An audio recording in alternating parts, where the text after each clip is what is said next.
Imagine standing on a battlefield in the scorching Egyptian desert thousands of years ago. The ground trembles. The air fills with the thunderous sound of chariot wheels. And charging straight toward you is the most feared warrior the ancient world has ever seen. A soldier forged by one of history's greatest civilizations, trained from childhood to kill, equipped with weapons so advanced they left enemies frozen in terror. These were the warriors of ancient Egypt. And today, we're about to uncover 100 mind-blowing facts about them.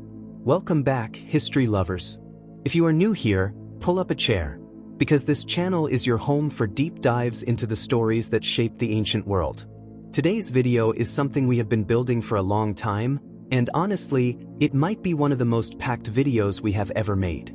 We are talking 2 full hours of incredible, surprising, and sometimes jaw-dropping facts about one of history's most fascinating fighting forces, the warriors of ancient Egypt. From the earliest foot soldiers of the Old Kingdom to the fearsome chariot units that swept across the ancient Near East, from the elite palace guards who lived and died to protect the pharaoh to the mercenary warriors who sold their deadly skills to the highest bidder, every single fact in this video has been researched to give you the deepest, richest picture possible of what it really meant to be a warrior in one of the world's greatest civilizations. So if you are enjoying this already, do us a massive favor and hit that like button right now. It genuinely helps this channel reach more history fans just like you. And if you haven't subscribed yet, go ahead and do that, because we drop new deep dive history content regularly and you do not want to miss a single one. Alright, let's get into it. 100 facts about ancient Egyptian warriors. Starting right now.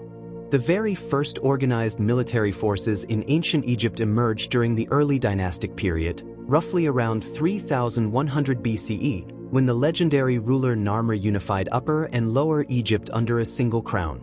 Before this moment, the land that would become Egypt was a patchwork of competing regional powers, each with its own chieftains and fighting men.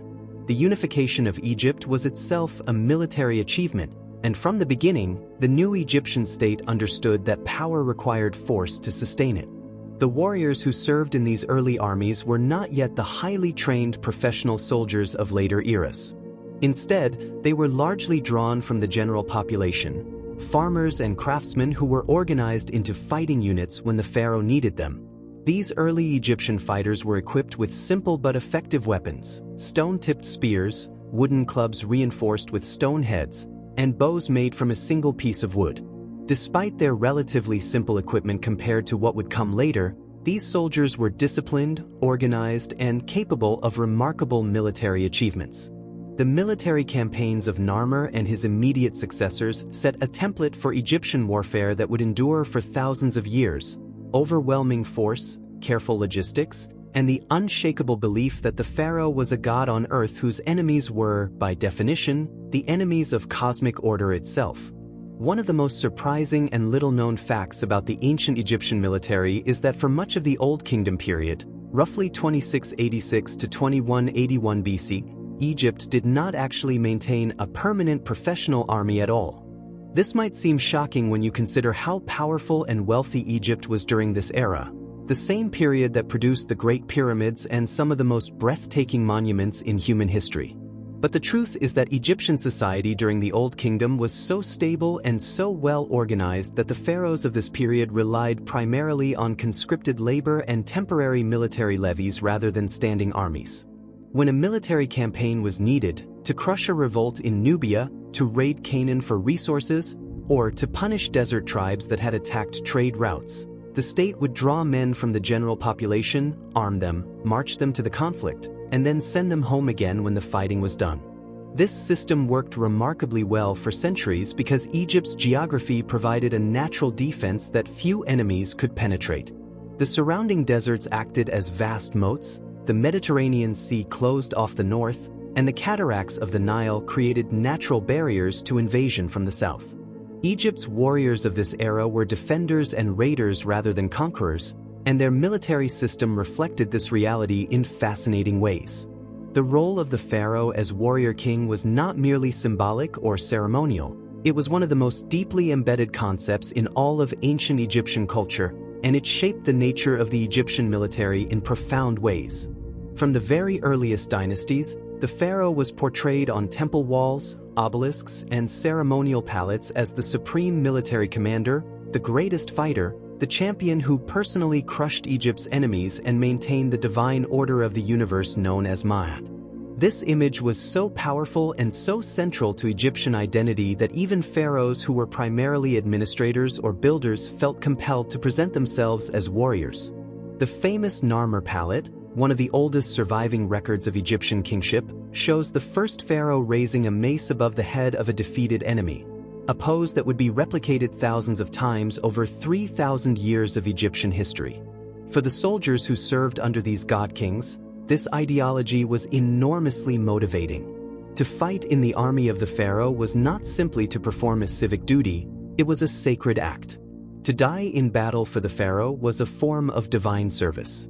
This gave Egyptian warriors a psychological edge that is difficult to overstate, because they were not merely fighting for a human ruler but for the very continuity of the cosmos itself.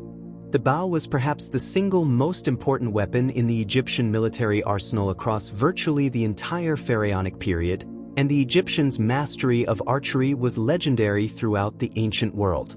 Egyptian archers were divided into two main categories: those who used the simple self-bow, made from a single piece of wood, and those who used the composite bow, a technological marvel constructed from layers of wood, horn, and sinew that was far more powerful than any single material bow. The composite bow was introduced to Egypt during the Hyksos period, around 1650 BCE, and it revolutionized Egyptian warfare by dramatically increasing the range and penetrating power of Egyptian archery. An experienced archer using a composite bow could send an arrow with enough force to punch through basic armor at distances of over 200 meters. Egyptian armies made extensive use of massed archery formations, where large numbers of bowmen would unleash coordinated volleys of arrows at enemy formations before the infantry closed in for hand-to-hand combat. This combination of softening up the enemy with arrows and then finishing the job with close combat infantry was a tactical formula that Egyptian commanders used with tremendous success across centuries of warfare. The importance of archery to Egyptian military culture is reflected in the fact that several pharaohs, including Amenhotep II, were renowned throughout the ancient world for their extraordinary skill with the bow and boasted of feats of marksmanship on their monument inscriptions. The ancient Egyptians' relationship with their Nubian neighbors to the south was one of the most complex and fascinating military dynamics in the ancient world, and it profoundly shaped the development of the Egyptian warrior culture. For much of Egyptian history, Nubia, the land they called Kush, occupying what is today northern Sudan, was simultaneously Egypt's enemy, its trading partner, its subject territory, and its primary source of some of its finest soldiers. The Nubians were renowned as exceptional archers throughout the ancient world, and Egypt recognized this early. During the Middle Kingdom period, Egyptian commanders began actively recruiting Nubian soldiers into their forces, forming specialized archer units that combined Nubian skill with Egyptian military organization. These Nubian soldiers, called Medjay, became so highly valued that by the New Kingdom period, the term Medjay had evolved to mean not just Nubian soldiers but a kind of elite police and military force. The Medjay guarded the royal palaces, patrolled the borders, and served as a kind of royal bodyguard, a stunning transformation from their origins as foreign recruits. The relationship was so intertwined that at certain points in Egyptian history, the pharaonic throne itself was held by rulers of Nubian origin, as during the 25th dynasty when Nubian kings controlled all of Egypt. The military traditions and warrior cultures of Egypt and Nubia were so deeply intertwined that it is sometimes impossible to separate them entirely. Perhaps the most transformative moment in the entire history of Egyptian warfare was the invasion and occupation of Egypt by the Hyksos people, a mysterious group from the ancient Near East who swept into the Nile Delta around 1650 BCE and established their own dynasty, the 15th, in the very heartland of Egyptian civilization. For the proud and tradition-bound Egyptians, this was a catastrophic humiliation, a shattering of the divine order that had seemed so unbreakable for so many centuries. The Hyksos succeeded where so many others had failed for a remarkably simple reason: they brought with them military technologies that Egypt had never encountered. Horse-drawn war chariots, composite bows, bronze weapons of superior design, and new types of armor gave the Hyksos a decisive military advantage over the Egyptian forces they faced. The Egyptian response to this trauma was one of the most remarkable military transformations in ancient history. Rather than simply waiting to be conquered and absorbed, the rulers of Thebes in Upper Egypt launched a sustained guerrilla resistance that lasted for generations. They learned everything they could about Hyksos military technology, copied it, improved it, and eventually used it against their occupiers. When the Theban prince Ahmose finally drove the Hyksos out of Egypt around 1550 BC, he did so using war chariots modeled on Hyksos designs, composite bows adopted from Hyksos archers, and military tactics learned from decades of fighting against some of the most advanced warriors in the ancient world. The war chariot stands as one of the most iconic images of ancient Egyptian military power, and for good reason. Once Egypt adopted this revolutionary vehicle after the Hyksos period, the chariot became the supreme expression of Egyptian military excellence and the most feared weapon on the battlefields of the ancient Near East. The Egyptian war chariot was a masterpiece of engineering for its time. A light, fast vehicle constructed from bent wood, leather, and bronze fittings, designed to carry exactly 2 men, a driver who controlled the horses and kept the vehicle positioned for maximum tactical advantage, and a warrior who used a composite bow or spear to engage the enemy at close range. Egyptian chariot crews drilled together for years, developing an extraordinary level of coordination and teamwork. The horses themselves were prized animals, given names, fed high-quality grain, and treated almost as warrior partners in their own right. Egyptian chariotry was organized into units called squadrons, and these units could be deployed in large formations that swept across battlefields at terrifying speed, unleashing volleys of arrows before wheeling away before the enemy could respond. The sight and sound of hundreds of Egyptian war chariots bearing down on a formation of enemy infantry must have been psychologically devastating. The thunder of hooves, the clatter of wheels, the screaming of warriors, and the hiss of thousands of arrows filling the air would have tested the nerves of even the bravest soldiers. The training regimen for Egyptian soldiers, particularly during the New Kingdom period when Egypt maintained its most professional and formidable military forces, was extraordinarily rigorous by ancient standards, and it began at an age that would seem shockingly young to modern sensibilities. Boys who were destined for military careers, often the sons of soldiers or officers, could begin their military education as early as 5 years old, starting with physical conditioning exercises, wrestling, and basic weapons training. By their early teenage years, young soldiers in training were practicing archery for hours every day, learning to handle the chariot, and drilling in the infantry formations that were the backbone of Egyptian armies. Military training was conducted at special schools attached to major garrisons and at the royal palace itself, where the sons of elite families trained alongside the royal princes. The physical demands were intense. Soldiers were expected to be able to march long distances in the desert heat carrying heavy equipment, to swim across rivers and canals while wearing armor, and to maintain combat effectiveness in conditions that would defeat less conditioned men. Wrestling was considered an essential military skill, and competitions were held regularly to identify the strongest and most skilled fighters. The wall paintings of temples and tombs preserve images of these training exercises, showing young men practicing wrestling holds, running with packs, and shooting arrows at targets, a vivid window into a warrior education that was among the most systematic and demanding in the ancient world. The Battle of Megiddo, fought around 1457 BC during the reign of Pharaoh Thutmose III, is one of the most historically significant military engagements of the ancient world and represents a masterclass in Egyptian military strategy that still commands admiration from military historians today.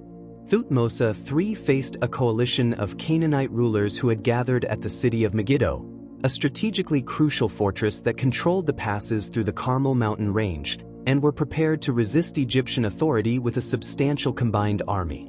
The pharaoh's commanders advised him to take the long but safe route around the mountains to approach Megiddo from a less dangerous direction. But Thutmose III rejected this conservative advice and instead led his army through the dangerously narrow Aruna Pass, a route so tight that soldiers could only march in single file for much of it. His gamble paid off spectacularly. Emerging from the pass, the Egyptian army caught the Canaanite coalition completely off guard. They had positioned their forces to block the safer routes, leaving the area in front of the pass virtually undefended. The Egyptian army swept forward, and the Canaanite forces broke and fled in panic to the walls of Megiddo. Though the city required a siege to finally reduce, the battle itself was a stunning Egyptian victory achieved through bold, unconventional thinking. Thutmose III went on to fight 17 campaigns in the Near East, and military historians sometimes call him the Napoleon of ancient Egypt in recognition of his extraordinary tactical genius. The Egyptian concept of military rank and hierarchy was sophisticated and nuanced, reflecting the highly organized nature of Egyptian society as a whole. At the top of the military hierarchy sat the pharaoh himself as commander-in-chief, followed immediately by his royal sons and other princes who served as generals and senior commanders. Below the royal family came a class of professional military officers who held titles like General of the Army, Overseer of Soldiers, and Standard Bearer, positions that carried enormous social prestige and were often hereditary within certain elite families. These officers commanded units of varying sizes, from small patrol groups of a few dozen men to large divisions of several thousand. The basic unit of Egyptian military organization during the New Kingdom was the division, which comprised approximately 5,000 men divided into infantry and chariotry components. Each division was named after a major Egyptian deity, Ra, Ammonius, Ta, Set, and this naming convention served an important psychological function, associating each fighting unit with the power and protection of the gods. Below the officer class came the professional soldiers themselves, men who had chosen military service as a career and received regular pay, food rations, land grants, and a share of war booty in exchange for their service. At the bottom of the military hierarchy were the conscripted soldiers who were called up only for specific campaigns, and below them the foreign mercenaries who fought for Egypt in exchange for payment and sometimes land. The role of women in Egyptian military culture is a fascinating and often overlooked aspect of this ancient warrior society. While women did not typically serve as frontline combat soldiers in the way that men did, their involvement in and influence on Egyptian military life was far more significant than a simple reading of ancient history might suggest. At the highest levels of society, royal women sometimes wielded enormous military and political power.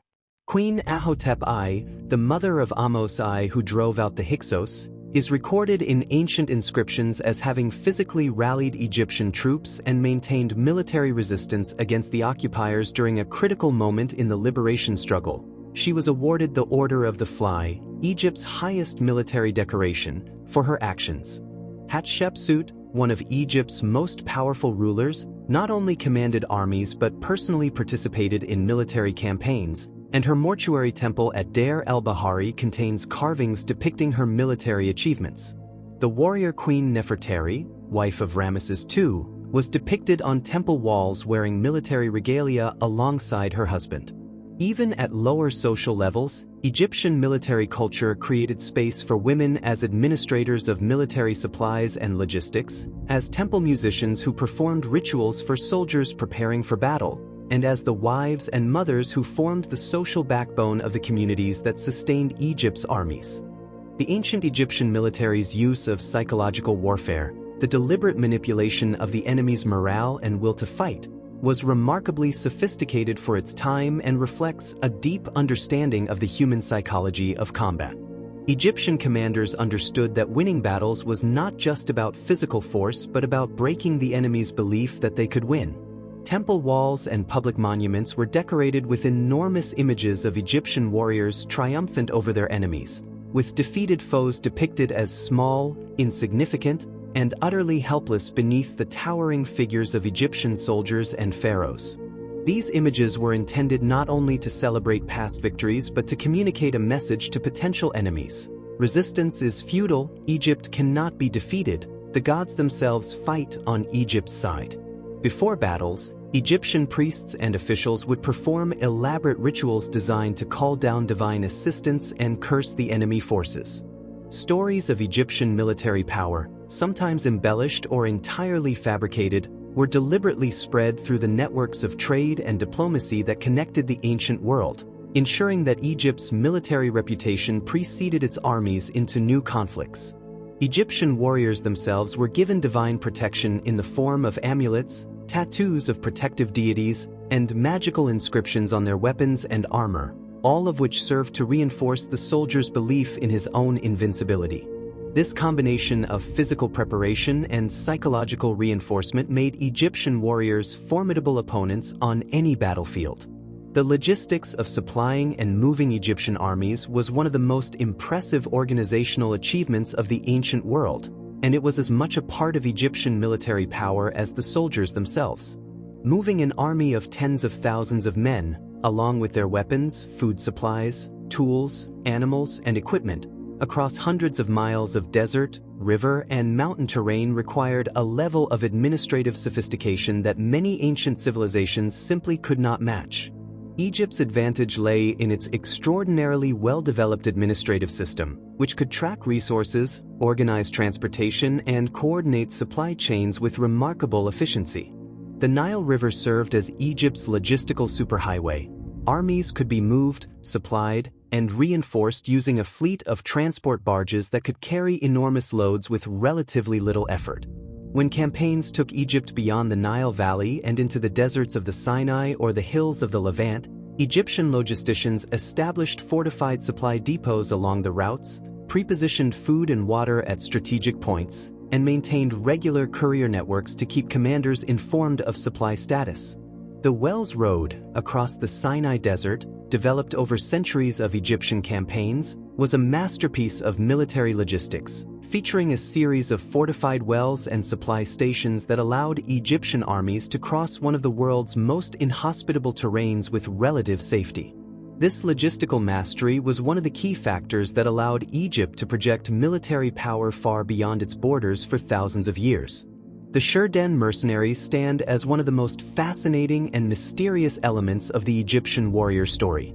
These fierce fighters, who appear in Egyptian records beginning around the 14th century BCE, are believed to have been part of the broader group known as the Sea Peoples, a collection of maritime cultures from the Aegean and Eastern Mediterranean who caused enormous disruption throughout the ancient world during the Late Bronze Age. The Shurden first appear in Egyptian records as raiders and pirates who attacked the Egyptian coastline, prompting Ramesses II to mount a punitive expedition against them. But what makes the Shurden so fascinating is what happened next. Rather than simply enslaving or killing the warriors he had captured, Ramesses recruited them into the Egyptian royal army, where they became an elite unit that served as part of the pharaoh's personal bodyguard. These men, who had been enemies just months or years before, became some of the most trusted soldiers in the Egyptian military. The Shurden are recognizable in Egyptian art by their distinctive appearance: tall round shields, long swords, and horned helmets that set them apart from Egyptian soldiers. They fought alongside Egyptian forces at the Battle of Kadesh and are depicted prominently in the battle reliefs at Abu Simbel, where they appear both as members of the pharaoh's personal escort and as frontline shock troops.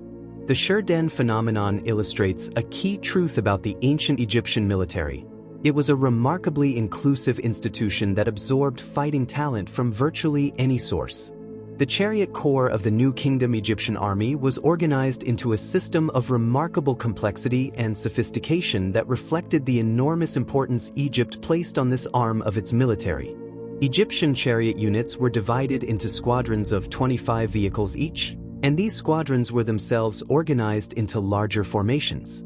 Each squadron had its own officers, its own supply train, and its own maintenance crew of craftsmen and smiths who could repair damaged chariots in the field. The horses that powered these vehicles were among the most prized animals in all of Egypt, and their care was entrusted to specialized grooms who accompanied the army on campaign. Egyptian chariot horses were fed a diet of grain and hay that was far superior to the forage that most military horses subsisted on, and this superior nutrition helped maintain their strength and stamina on long campaigns. Chariots themselves required constant maintenance. The spokes of the wheels, the axles, the pole, and the various leather and rope fittings all needed regular inspection and repair. The craftsmen who maintained the chariot fleet were considered military specialists almost as important as the warriors themselves, and they ranked among the highest paid members of the non-combat military establishment. The chariot crews were also expected to maintain their own equipment, keeping their bows strung and in good condition, their arrow supplies topped up, and their armor and clothing in serviceable repair. This attention to maintenance and logistics was one of the factors that made Egyptian chariotry consistently effective over long campaigns in harsh environments. The Egyptian warrior's relationship with religion was not peripheral or merely ceremonial. It was absolutely central to the military experience and permeated every aspect of a soldier's life from training through combat to death. Before every campaign, elaborate religious rituals were performed to seek divine favor, consult oracles about the likely outcome of the campaign, and invoke the protection of warrior gods like Montu, the falcon-headed god of war, and Sekhmet, the lioness goddess of fierce power and violence. Soldiers carried amulets of these deities into battle, believing that the gods were literally present with them in the fighting. The pharaoh himself performed special rituals before leading his forces into combat, including the striking of the ball ceremony in which he symbolically defeated Egypt's enemies in the sacred space of the temple before doing so on the actual battlefield. Military standards, which Egyptian units carried into battle, were topped with images of gods and sacred symbols: the falcon of Horus, the ibis of Thoth, the jackal of Anubis, and these standards served both as practical rallying points for units in the confusion of battle and as physical manifestations of divine protection. Soldiers who died in battle were promised a blessed afterlife in the field of reeds, Egypt's paradise, if they had died with valor. Conversely, cowardice in battle was understood not just as a military failure but as a religious transgression, a failure to uphold the divine order that the pharaoh's army existed to defend. The famous Battle of Kadesh, fought around 1274 BCE between Ramesses II of Egypt and Muwatalli II of the Hittite Empire, is one of the most well-documented military engagements of the entire ancient world, and it provides an extraordinary window into how Egyptian armies actually fought in the field. Ramesses led an army of perhaps 20,000 men divided into 4 divisions, marching north through Canaan to confront the Hittites near the city of Kadesh on the Orontes River in modern Syria. The battle began disastrously for Egypt when the Hittite king used a sophisticated intelligence deception, feeding false information to Egyptian scouts through captured nomads, to convince Ramesses that the Hittite army was far to the north while it was actually waiting in ambush. The Hittite chariotry swept around a bend in the river and smashed into the Egyptian RA division, sending it fleeing in panic and threatening to overwhelm the pharaoh himself. What happened next became the foundation of Ramesses' greatest self-promotional campaign. According to his own account, he personally rallied his shattered forces, charged into the Hittite chariots nearly single-handed, and drove them back into the river. Whether this version of events is entirely accurate is debated by historians, but what is clear is that the arrival of Egyptian reinforcements turned the tide of the battle, and what had been a near disaster became a stalemate.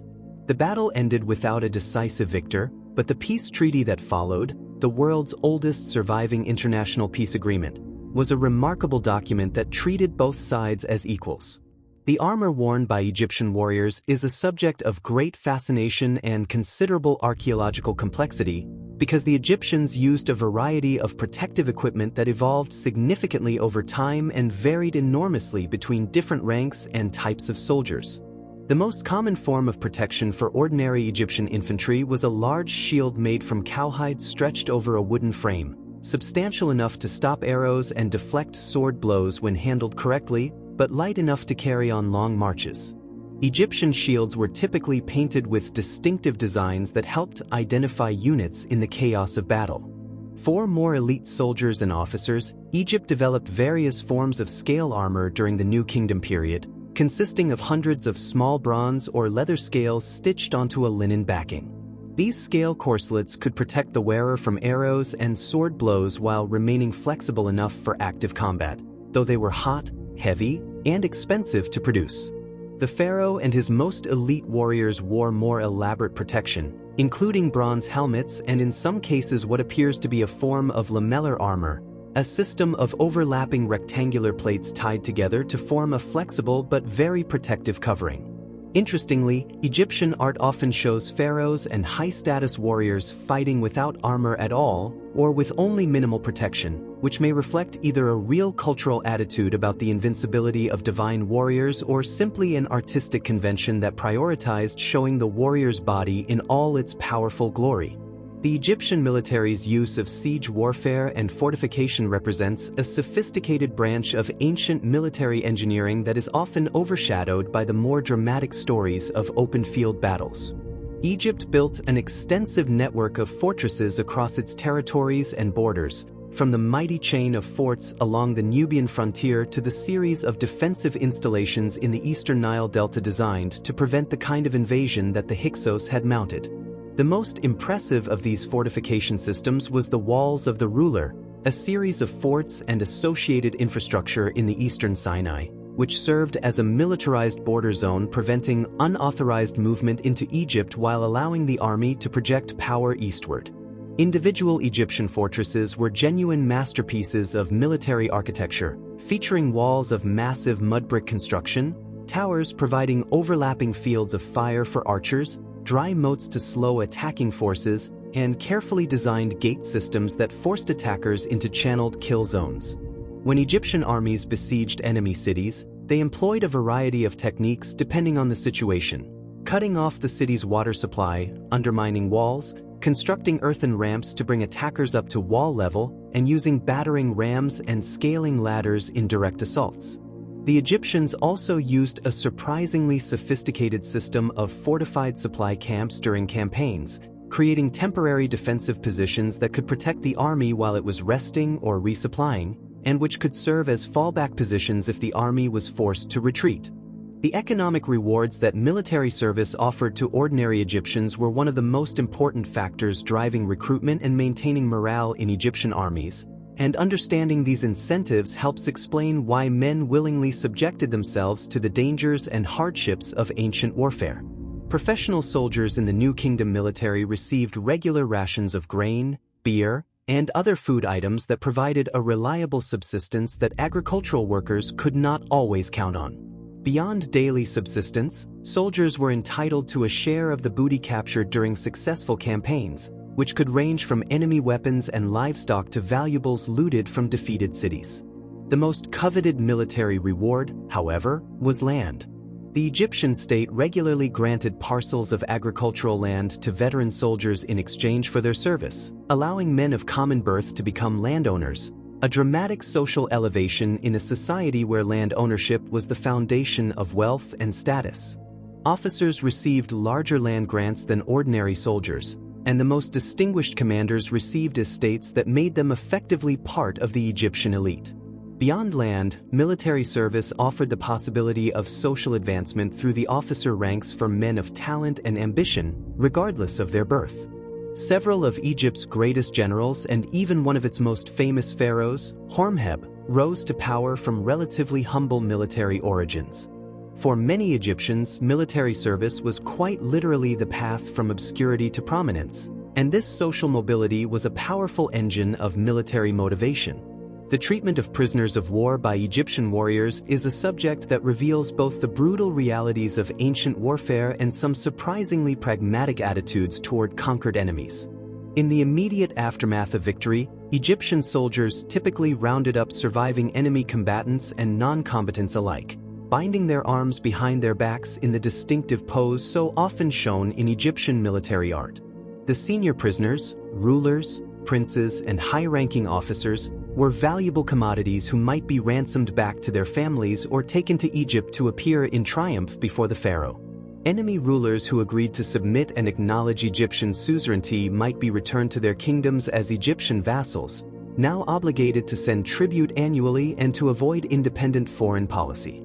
Ordinary prisoners of war faced a variety of fates depending on the needs of the Egyptian state at the time. They might be enslaved and set to work in state enterprises like mines and quarries, assigned as agricultural laborers to temples or estates, integrated into Egyptian society as workers in various capacities, or in some cases executed in religious rituals.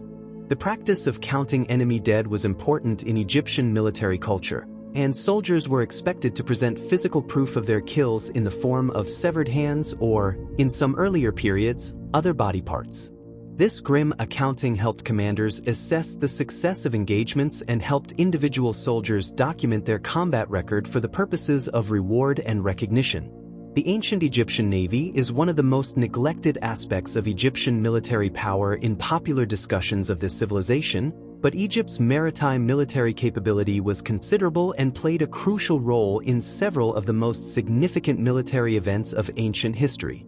Egypt maintained substantial fleets of warships on both the Nile River, where riverine control was essential for logistics and the rapid movement of troops, and in the Mediterranean and Red Seas.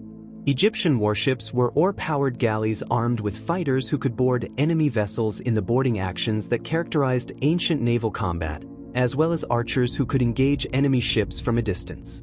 The most dramatic moment in Egyptian naval history came during the reign of Ramesses III around 1175 BCE, when Egypt faced one of the greatest existential threats in its history. The Sea Peoples, a vast coalition of displaced maritime peoples from the Aegean and Eastern Mediterranean, attacked Egypt by both land and sea simultaneously. The land forces were stopped at Egypt's borders, but it was the naval battle, shown in remarkable detail in the carvings at Ramesses III's mortuary temple at Medinet Habu, that proved decisive. Egyptian warships engaged the Sea People's fleet in a battle in which Egyptian archers on the shoreline provided fire support, and Egyptian sailors used ropes and grapples to immobilize enemy vessels while warriors swarmed aboard to defeat the crews in hand-to-hand fighting. The victory was complete and saved Egypt from what might otherwise have been catastrophic conquest. The physical appearance of Egyptian warriors in battle was carefully constructed to communicate power, identity, and divine association in ways that went far beyond simple practicality. Egyptian soldiers in the New Kingdom period typically wore linen kilts, sometimes reinforced with leather panels, and might be barefoot or wear sandals depending on their social status and the terrain. The most visually distinctive elements of Egyptian military appearance were the various wigs, headdresses, and hairstyles that different units and ranks wore. These served as unit identification markers in the confusion of battle in the era before standardized uniforms. Officers often wore elaborate blue war crowns and carried specific symbols of rank such as decorated staffs and specific types of weapons. The faces of Egyptian warriors were not bare. Eye paint made from coal was applied around the eyes before battle, which served a practical function in reducing glare in the intense Egyptian sun while also giving warriors a fierce, dramatic appearance that may have had intimidating value. Warriors often bore tattoos of protective deities, and some soldiers had the names of protective spells or divine entities tattooed on their skin as a form of spiritual armor. The total effect of a fully equipped Egyptian warrior, his painted eyes, his distinctive headdress, his gleaming bronze weapons, his deity-marked shield, and his amulet-adorned body, was carefully designed to project an image of supernatural power and invincibility that was as much a weapon as his sword or bow. The Nubian warriors who served in Egyptian armies brought with them a rich and distinct military tradition that complemented Egyptian fighting styles in important ways and eventually influenced Egyptian military culture itself. Nubians were among the finest archers in the entire ancient world, a reputation so well established that the Egyptians' name for the territory of Nubia, Taseti, literally meant land of the bow, a direct acknowledgement of this deadly skill. Nubian warriors using their longbows could maintain a rate of fire and an accuracy that Egyptian-trained archers found difficult to match, and Nubian units were prized for their ability to conduct the kind of mobile, fluid skirmishing warfare that was sometimes beyond the capability of heavier-equipped Egyptian units. The Medjay, as Egyptian records called the Nubian fighters recruited into Egyptian service, were organized into specialized light infantry units that could operate in terrain and conditions, rocky desert, thick riverside vegetation, steep hillsides, that chariotry could not penetrate and heavy infantry found difficult. Their tracking skills, desert survival knowledge, and ability to move quickly and quietly made them invaluable as scouts and raiders. As these warriors were integrated into Egyptian military culture, some of their fighting techniques and weapons were adopted by Egyptian soldiers, while the Nubians themselves gradually adopted aspects of Egyptian equipment and organization. By the New Kingdom period, the distinction between Egyptian and Nubian military culture had become somewhat blurred at the practical level, even as the two cultures maintained their distinct identities. The fortress city of Buhan, located on the Nile in what is now Sudan, stands as one of the most impressive monuments to Egyptian military engineering ever discovered, and its remains offer a detailed picture of how Egypt projected power into the territories it controlled. Built during the Middle Kingdom period around 1860 BC, Buhan was not just a fort but a complete military installation designed to house a garrison of several hundred soldiers, their families, craftsmen, administrative staff, and storage facilities for supplies and trade goods. The outer walls of Buhan were up to 5 meters thick at the base and perhaps 9 meters high, faced with carefully fired mud brick and constructed with a sophistication that rivals anything built in the ancient world before the Romans. The defensive system included a massive outer wall with a dry moat in front of it, a series of projecting bastions that allowed defenders to shoot along the face of the wall, a second inner wall of even greater strength, and a system of gates with multiple defensive checkpoints. Archers stationed on the walls and bastions could cover virtually every approach to the fortress without exposing themselves to fire from attackers. Inside the walls, Buhan contained houses, workshops, storage magazines, and administrative buildings that gave the garrison everything it needed for extended independent operation. The fortress controlled river traffic at one of the Nile's narrowest points, and the Egyptian garrison could extract tolls from merchants passing through while preventing hostile forces from moving northward into Egyptian territory. Buhan was one of a whole chain of similar fortresses that formed the most sophisticated frontier defense system of the ancient world. The concept of the warrior elite in ancient Egyptian society manifested most powerfully in the chariot warrior class that emerged during the New Kingdom period, a group that bears comparison to the knights of medieval Europe in terms of their social position, their military function, and their cultural influence. Chariot warriors, men who fought from horse-drawn vehicles as the striking arm of Egyptian armies, occupied a privileged social position that set them apart from ordinary infantry soldiers. To own and maintain a war chariot required substantial wealth.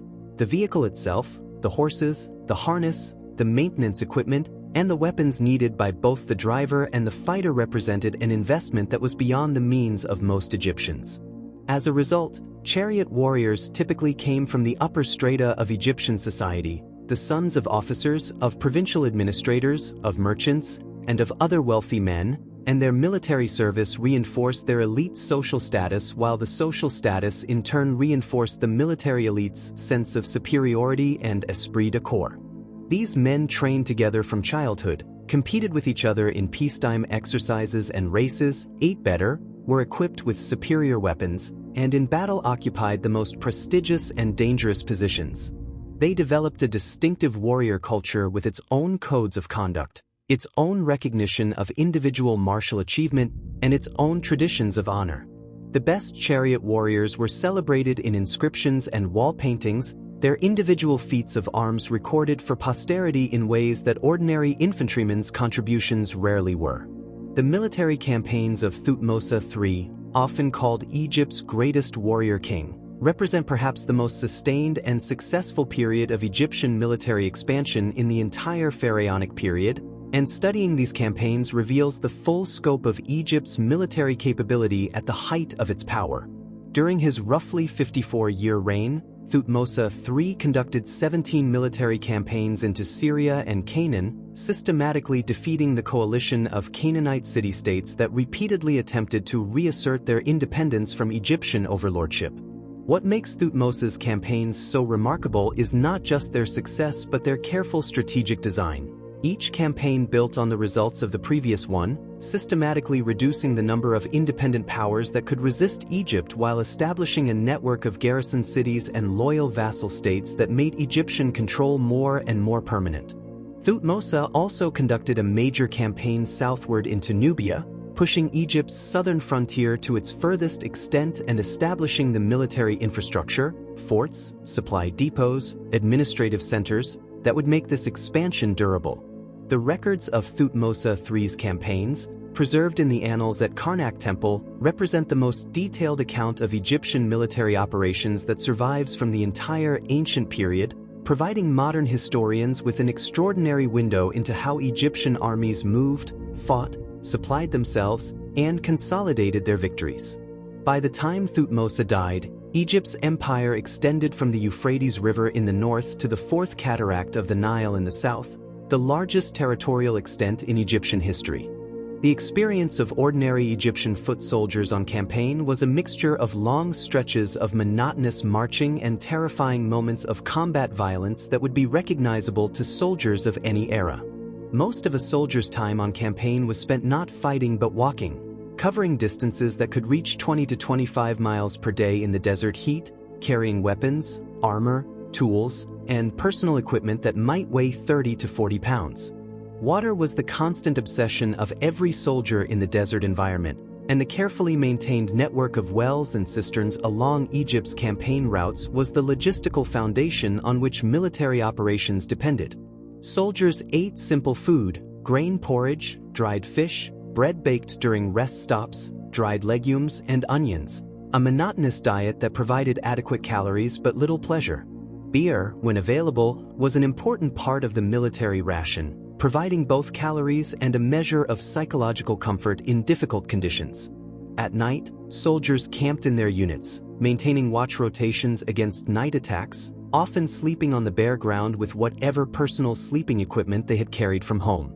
Before major battles, soldiers reportedly spent sleepless nights preparing their weapons, receiving religious blessings, and listening to the religious ceremonies performed by priests who accompanied the army. The psychological experience of waiting for battle, knowing that within hours you might be fighting for your life, tested the courage of even experienced warriors, and the accounts of individual soldiers preserved in Egyptian texts reveal the very human fear and excitement that ancient warfare produced. The use of trained animals in Egyptian military operations is a fascinating and somewhat surprising aspect of Egyptian warrior culture. While the horse is the most obvious animal associated with Egyptian military power, pulling the war chariots that were the backbone of New Kingdom armies, Egypt made military use of a much wider variety of creatures. Dogs served important military purposes. Large, powerful hunting dogs were trained to track enemy scouts, to guard military encampments, and in some accounts to participate directly in combat by attacking enemy soldiers. Some Egyptian military dogs wore leather collars studded with metal points, making them formidable opponents in close-quarter situations. Donkeys and later camels provided the logistical backbone of Egyptian military operations, carrying supplies and equipment that would otherwise have required many more human porters. Most strikingly, some Egyptian military texts and art suggest the use of trained baboons as part of palace guard arrangements. Large male baboons are notoriously aggressive and fearless, and their presence in a guard post would certainly give any intruder pause. Lions are depicted accompanying the pharaoh into battle in some artistic representations. Ramesses II is famously shown at Kadesh with a lion running alongside his chariot, though scholars debate whether these lions were actually present in battles or whether their inclusion is purely symbolic, representing the pharaoh's own lion-like ferocity. Regardless, the association between Egyptian military power and the most feared predators of the natural world was constant and deliberate throughout pharaonic history. The intelligence and espionage operations conducted by Egyptian military commanders were considerably more sophisticated than is often appreciated, and they played a crucial role in several of the most significant military campaigns in Egyptian history. Egyptian commanders used multiple methods to gather intelligence about enemy movements, numbers, and intentions. Local informants and collaborators in areas near Egypt's borders provided information about enemy activities. Egyptian traders and merchants traveling through foreign territories served simultaneously as commercial agents and intelligence assets, reporting what they observed about military preparations and political conditions in the lands they visited. Egyptian diplomatic missions sent to foreign courts included officials whose purpose was partly to gather detailed intelligence about potential adversaries while conducting the ostensible diplomatic business of the mission. In particularly sensitive situations, specially trained scouts and spies were sent deep into enemy territory to observe and report on specific military matters, troop concentrations, supply depot locations, fortification conditions, and the morale of enemy forces. The intelligence disaster at Kadesh, when Hittite agents successfully deceived Ramesses II scouts with false information, illustrates both the importance of intelligence in Egyptian military planning and the potentially catastrophic consequences of intelligence failure. In the aftermath of Kadesh, Egypt apparently invested more heavily in intelligence gathering and verification, and later Egyptian commanders show evidence of more careful and skeptical intelligence assessment than the overconfident approach that nearly cost Ramesses his army and his life. One of the most powerful and revealing aspects of Egyptian warrior culture is preserved in the personal accounts and autobiographies of Egyptian soldiers and officers that have survived in tomb inscriptions and other documents. These texts, some of the earliest first-person military memoirs in human history, give us a remarkably intimate view of how individual Egyptian warriors understood their own experiences. The autobiography of Amos, son of Ibana, a naval officer who served during the campaigns to drive out the Hyksos, is one of the most vivid of these texts. Written to be inscribed in his tomb and to glorify his memory for eternity, the account describes his participation in multiple campaigns with an energy and directness that is startlingly modern in feel. He describes fighting in naval engagements, capturing enemy soldiers and being rewarded by the Pharaoh, crossing into foreign lands on campaign, and accumulating gold, land, and slaves through military service. The text conveys both the pride of a man who has built a successful career through his own skill and courage, and the genuine enthusiasm of a warrior who found genuine satisfaction in the dangerous and demanding business of ancient combat. Other military autobiographies from throughout the New Kingdom period reveal similar attitudes: pride in military achievement, deep loyalty to the pharaoh, desire for the tangible rewards of military success, and a strong sense of personal honor tied to martial performance. These texts are invaluable because they give Egyptian warriors a voice that goes far beyond what military art and official records can provide. The relationship between Egyptian warriors and death was shaped by one of the most elaborate and sophisticated belief systems about the afterlife that any civilization has ever produced. For Egyptian soldiers, death in battle was not a simple ending but the beginning of a journey that required careful preparation, specific rituals, and the right kind of death to ensure a favorable outcome. The Egyptian belief in the necessity of the body's physical preservation for the afterlife meant that soldiers who could afford it, and their families if they could not, went to considerable lengths to ensure that fallen warriors received proper burial and mummification. Soldiers killed in foreign campaigns sometimes had their bodies returned to Egypt at great logistical expense, preserved for transport by the basic mummification techniques that even field physicians could perform.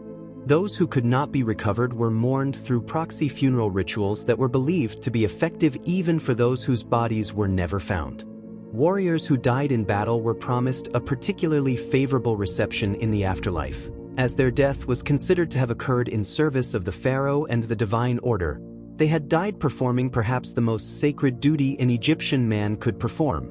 The elaborate funerary goods buried with high-ranking military officers, including models of soldiers, weapons, and military equipment, were intended to ensure that these men arrived in the afterlife fully equipped and ready to continue their military service in whatever form that might take beyond the boundaries of mortal existence. The military innovations introduced by the Hyksos, whose occupation of parts of Egypt from around 1650 to 1550 BCE was simultaneously a trauma and a profound military education for Egyptian civilization, extended far beyond the war chariot and composite bow that are most often discussed. The Hyksos also introduced new types of daggers and swords with improved bronze alloys that made for harder, sharper blades than earlier Egyptian weapons. They brought new musical instruments, including the military trumpet and various drums, that were adopted into Egyptian military signaling systems because their ability to carry sound over the noise of battle made them invaluable for communicating commands to different parts of an army. New types of body armor, including the scale armor that would become standard for Egyptian elites, appear in Egyptian art after the Hyksos period. Even the khopesh sword, which became so iconic in the Egyptian warrior tradition, shows possible Canaanite influence in its design. The Hyksos also brought with them new approaches to fortification that Egyptian military engineers studied and incorporated into their own practice. Perhaps most importantly, the Hyksos occupation changed Egyptian strategic culture in a fundamental way. Where earlier Egyptians had relied on geography and diplomacy to keep enemies at bay, New Kingdom Egyptians understood that the best defense was a strong offense, projecting military power far beyond Egypt's borders to prevent potential enemies from ever gathering the strength to threaten Egypt itself. This strategic insight, learned from the bitter experience of occupation, drove Egypt's imperial expansion throughout the New Kingdom period.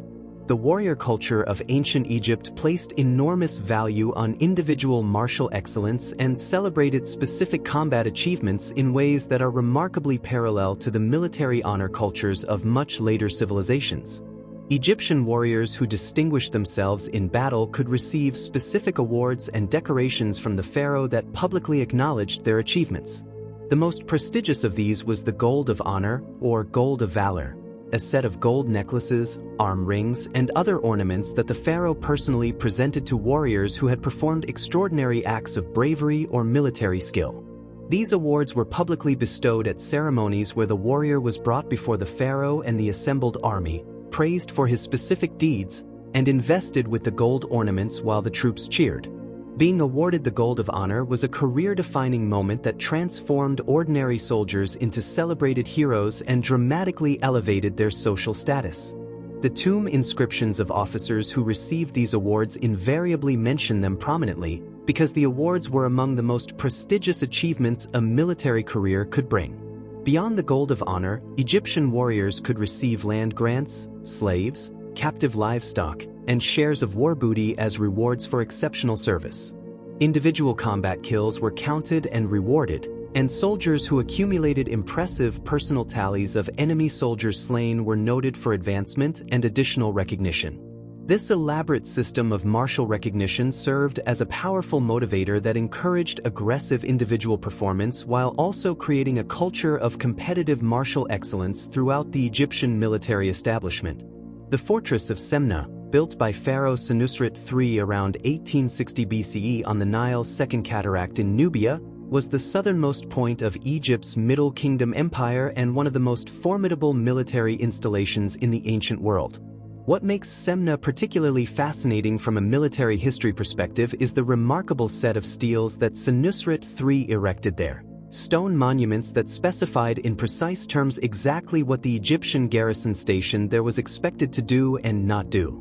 These steles, among the most explicit military orders preserved from the ancient world, commanded the garrison to prevent any Nubian from passing northward through the fortress by boat or by land, except for those coming with specific goods to trade or on diplomatic business. The steles warned Egyptian soldiers not to allow any laxness in enforcing this order and threatened divine punishment for any garrison commander who failed to maintain Egypt's frontier as the pharaoh had specified. The Semna steles reveal an Egyptian military that was not merely reactive but strategic in its thinking, one that understood the value of controlling specific choke points and was willing to invest in permanent military infrastructure to do so. The garrison at Semna sent regular dispatches to Egypt's central administration reporting on all movements along the frontier, and many of these dispatches have survived, giving modern historians a detailed picture of the day-to-day work of Egyptian border warriors far from the great cities and temples that usually dominate our understanding of Egyptian civilization. The tradition of the Egyptian warrior scribe, military men who were also literate administrators capable of keeping records, writing dispatches, and managing the administrative aspects of military operations, was a distinctive feature of Egyptian military culture that set it apart from many contemporary warrior traditions. In most ancient societies, literacy was a specialized skill that belonged primarily to a priestly or scribal class separate from warriors. But Egyptian military culture, perhaps reflecting the deeply administrative nature of Egyptian society as a whole, valued literacy in its officers and even in many of its senior non-commissioned soldiers. Military scribes accompanied Egyptian armies on campaign, recording the number of enemy soldiers killed, the amount of booty captured, the distances marched, and the supplies consumed. These records were essential for the administrative processes back in Egypt, calculating soldiers' pay, distributing land grants, writing the victory inscriptions that would adorn temple walls, and maintaining the logistical databases that made long-term military planning possible. Some Egyptian military men were famous as much for their writing as their fighting. Several of the texts that modern scholars use to understand Egyptian military history were composed by men who were themselves experienced soldiers with first-hand knowledge of warfare. The combination of martial ability and literate intelligence that Egyptian military culture valued produced a distinctive type of officer class. Men who were expected to command in battle, manage in garrison, write intelligently about military affairs, and participate in the administrative life of the Egyptian state. This dual expectation of the warrior administrator was one of the Egyptian military's great institutional strengths.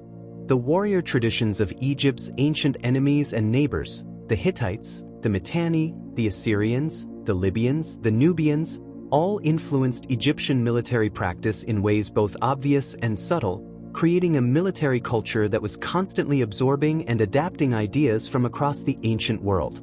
The Mitanni kingdom of northern Syria, which was Egypt's primary rival in the mid-2nd millennium BCE before both powers were eclipsed by the rise of the Hittites, was particularly influential on Egyptian chariot warfare.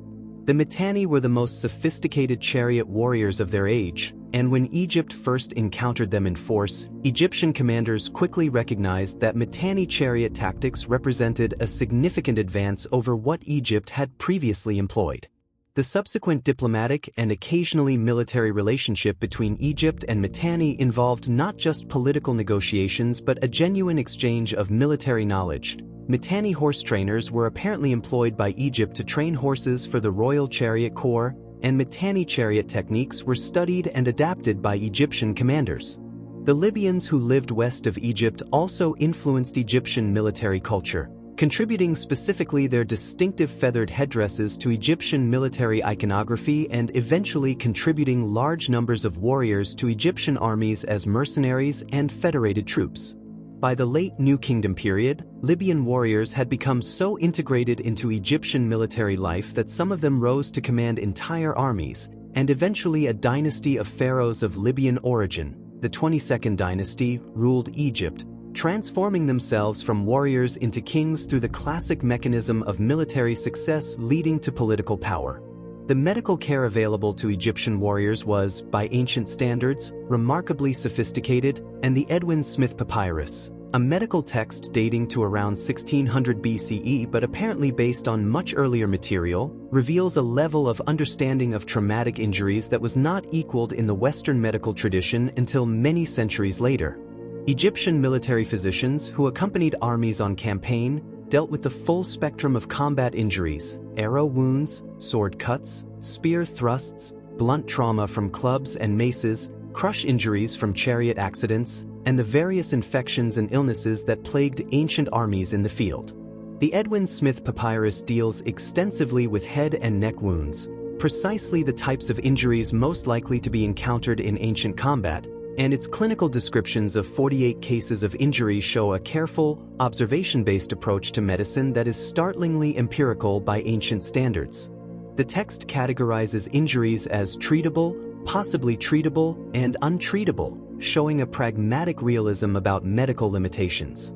Egyptian surgeons used copper instruments to probe and clean wounds, applied honey and plant-based medicines with genuine antibacterial properties, closed wounds with sutures and strips of linen, and splinted broken bones with wooden supports padded with linen. For soldiers who survived their wounds, the Egyptian medical tradition offered a reasonable chance of recovery from injuries that would have been death sentences in many other ancient military contexts. This medical capability was another of the advantages that made Egyptian armies effective over long campaigns. The physical size and organizational scale of New Kingdom Egyptian armies was extraordinary by the standards of the ancient world, and even by later standards the logistical challenges involved in moving and supplying such forces were immense. At full strength, an Egyptian field army of the New Kingdom period comprised approximately 20,000 men organized into 4 divisions of approximately 5,000 each. Each division was itself organized into 20 companies of 250 men, and these companies were subdivided into smaller tactical units for actual fighting. The logistics of feeding 20,000 men on campaign required a supply train of many thousands of donkeys, oxen-drawn carts, and river barges, carrying enormous quantities of grain, dried food, beer, oil, and medical supplies.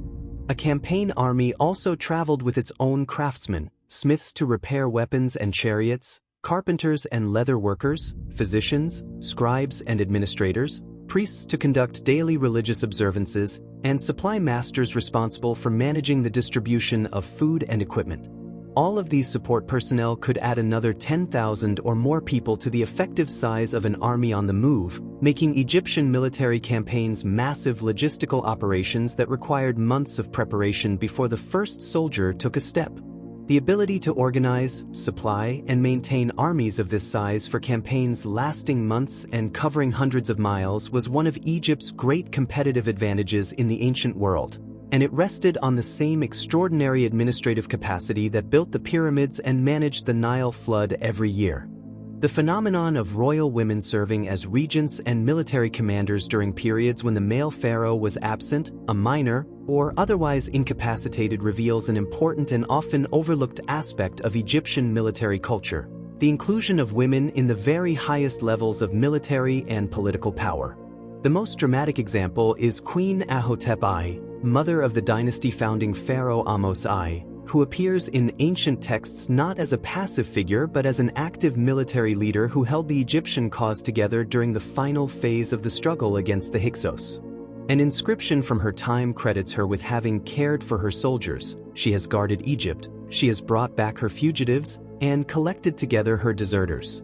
The military decorations found in her burial, including golden flies, one of Egypt's highest military honors, and golden axes and daggers, confirmed that her military role was considered genuine and deserving of the same recognition given to male warriors. Nefertari, the favorite wife of Ramesses II, is depicted in military contexts at Abu Simbel wearing the double crown and in postures traditionally reserved for warrior kings. While the extent to which these royal women actually commanded troops in the field rather than exercised military influence through administrative and political means remains debated among scholars, their prominent military symbolism was clearly intended to convey that they had earned a place in Egypt's warrior culture through their own actions and achievements. The physical training and martial arts traditions of Egyptian warriors reveal a culture that prized athleticism and physical prowess alongside weapons skill and tactical ability. Wrestling was the martial art most prominently depicted in Egyptian art, and the tomb of Beni Hassan from the Middle Kingdom period contains an extraordinary sequence of wrestling images that show dozens of specific holds, throws, and takedowns in a sequence that reads almost like a training manual. These images demonstrate that Egyptian wrestling was a highly developed art with distinct techniques for achieving specific outcomes: off-balancing an opponent, securing a takedown, and applying holds that forced submission. Boxing also appears in Egyptian artistic records, though with less frequency than wrestling. Running was an important fitness activity for Egyptian soldiers, and races were part of military competitions and festivals. One of the most striking athletic traditions associated with Egyptian warrior culture is the running of the Apis bull ceremony, in which the pharaoh was expected to demonstrate his physical fitness and vigor by completing a specific running course, a public demonstration that the king who commanded armies was himself physically capable of the demands of war. Swimming was another essential military skill. Egyptian warriors needed to be able to cross rivers and canals while carrying weapons and equipment, and the accounts of several military campaigns mention Egyptian soldiers swimming across river obstacles that slowed or stopped the advance of enemies less comfortable in the water. Swimming competitions were reportedly held as part of military training programs, and exceptional swimmers were noted as valuable assets. The scribal and documentary record that Egypt maintained of its military activities is extraordinarily rich compared to any other ancient civilization, and this record-keeping tradition reflects the deeply bureaucratic nature of Egyptian civilization even in its most violent moments. Egyptian military scribes accompanied armies on campaign with the same dedication and care that the most careful military historians of later periods brought to their work. They recorded the number of enemy soldiers killed in each engagement, the cities and villages captured, the booty taken, the names of particularly distinguished warriors, and the daily movements and supply consumption of the army. These records were then used to produce both administrative documents, payrolls, land grant calculations, supply accounts, and the official victory narratives that were inscribed on temple walls and public monuments for the education and inspiration of generations to come. The Annals of Thutmose III, carved into the walls of the Karnak temple, represent the most detailed military operational record from the entire ancient world, providing a day-by-day account of multiple campaigns that allows modern historians to reconstruct Egyptian military operations with a degree of precision possible for almost no other ancient military force. Beyond official records, Egyptian scribes also produced training manuals, military poetry, and fictional military narratives that served as both entertainment and instruction for warrior audiences. The combination of documentary and literary military traditions produced a rich body of material that makes the Egyptian warrior one of the best documented soldiers of the ancient world. The role of music in Egyptian military life was far more significant than might be expected by modern standards, and the range of instruments used in military contexts reveals a sophisticated understanding of sound's psychological and organizational importance in warfare. Egyptian military bands accompanied armies on the march, playing rhythms that helped soldiers maintain their marching pace over long distances and that served important morale functions by making the ordeal of military travel feel more purposeful and ceremonial. In battle, specific musical signals on the military trumpet, an instrument introduced to Egypt probably from the Near East during the Hyksos period, communicated commands to different parts of the army: advance, halt, charge, retreat, wheel right, wheel left. Two such military trumpets, one of silver and one of bronze, were found among the treasures of Tutankhamun's tomb, and modern musicians who have attempted to play them report that they produce a surprisingly powerful, penetrating sound capable of carrying over considerable distances and battlefield noise. Drums of various sizes were used both in religious ceremonies accompanying military preparation and in the battle itself. The combination of drumming and trumpet calls created a soundscape of war that would have been instantly recognizable to any Egyptian soldier, and the discipline required to maintain battle formations and respond correctly to musical signals amid the chaos and terror of combat was a mark of a well-trained and experienced military force. Music also played an important role in the victory celebrations that followed successful campaigns, with elaborate public ceremonies featuring music, dancing, and displays of captured prisoners and booty.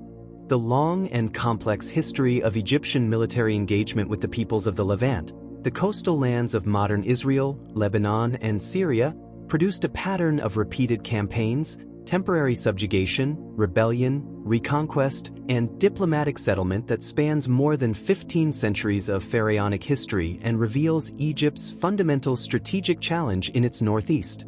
Egypt needed the Levant as a source of timber, an enormously valuable commodity in largely treeless Egypt, as a source of minerals and luxury goods, as a buffer zone against the great powers of Mesopotamia, and as a controlled trade corridor to the broader ancient world. But the Levantine city-states were perpetually difficult to control, too numerous and too independent-minded to simply absorb into Egypt's administrative system, too valuable to abandon to foreign powers or to their own chaotic tendencies. Egyptian armies therefore returned to Canaan again and again across the centuries, fighting the same battles in the same mountain passes and coastal plains, against the descendants of people their grandfathers had fought before them.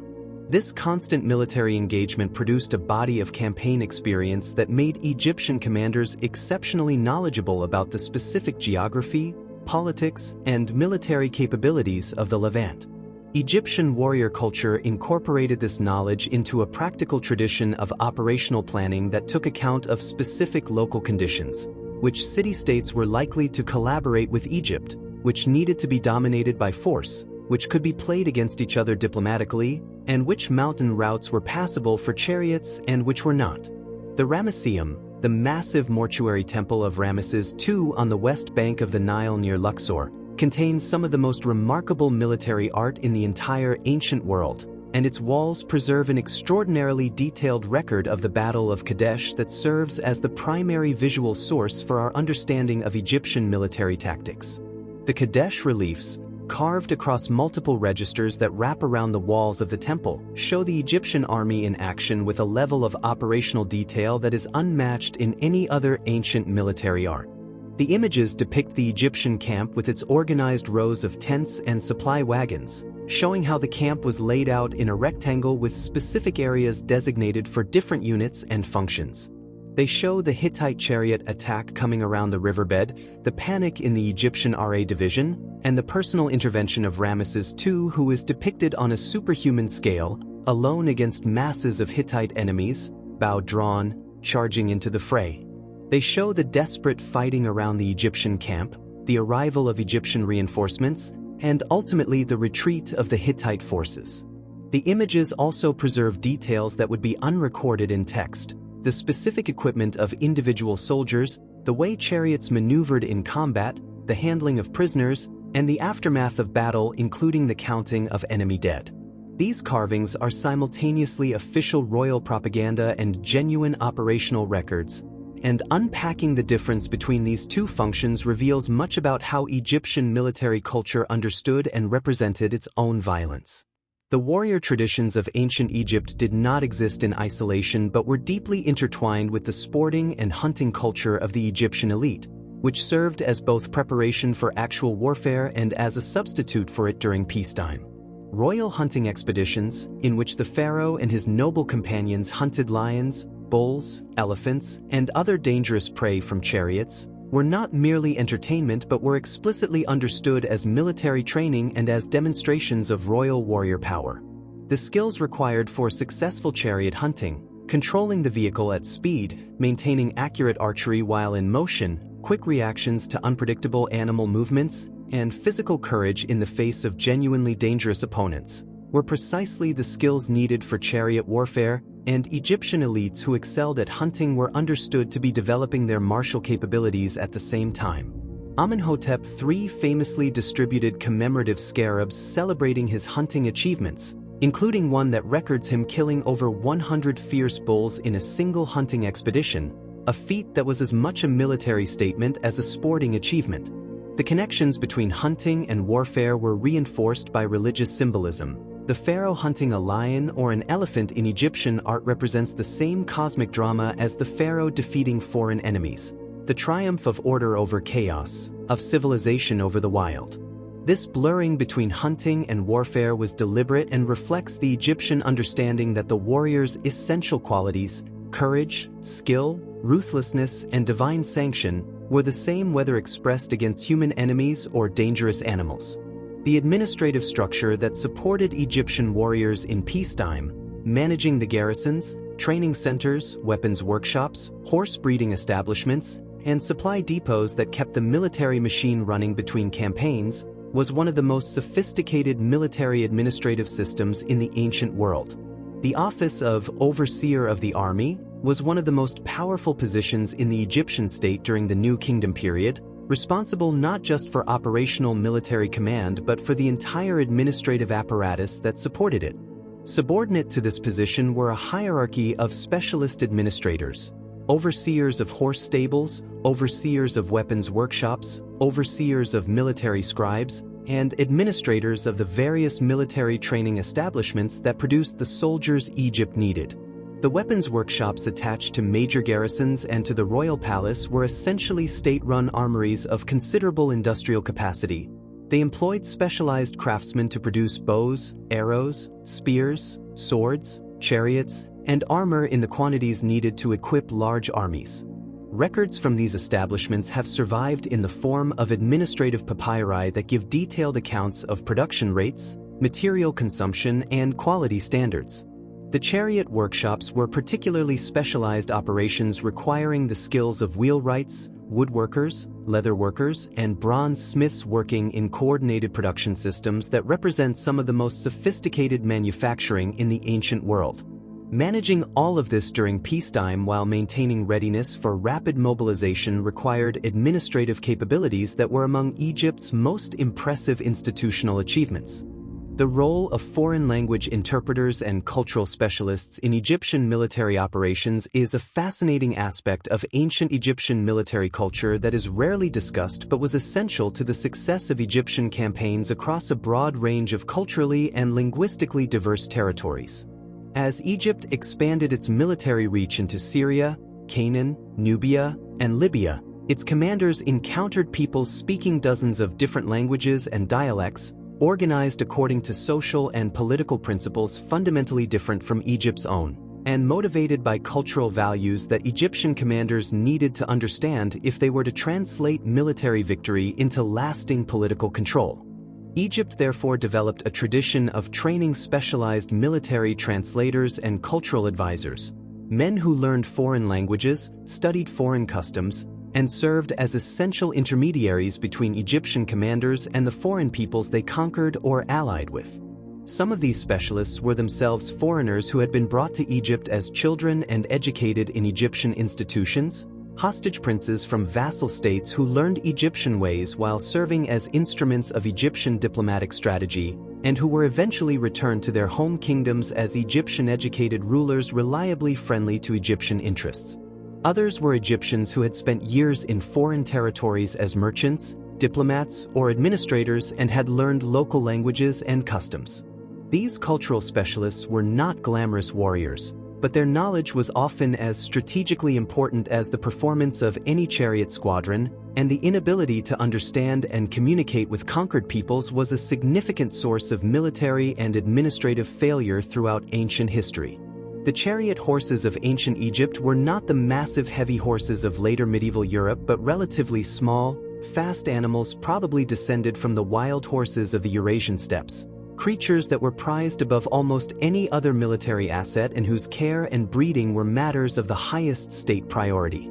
Egyptian horse breeding establishments, royal studs maintained by the state to produce horses of suitable quality for military service, were major institutions in their own right, consuming significant state resources and employing skilled professionals who understood the complex business of selecting breeding stock, managing pregnancies, training foals, and preparing young horses for the psychological demands of battle.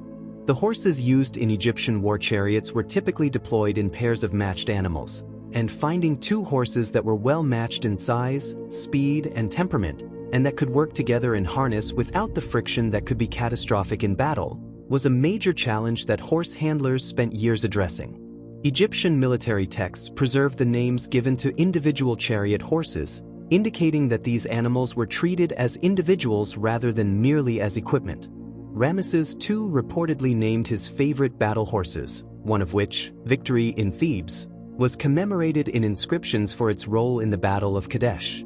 The death of a good chariot horse in battle was considered a genuine loss that warranted specific mention in military records, on the same level as the loss of a skilled soldier.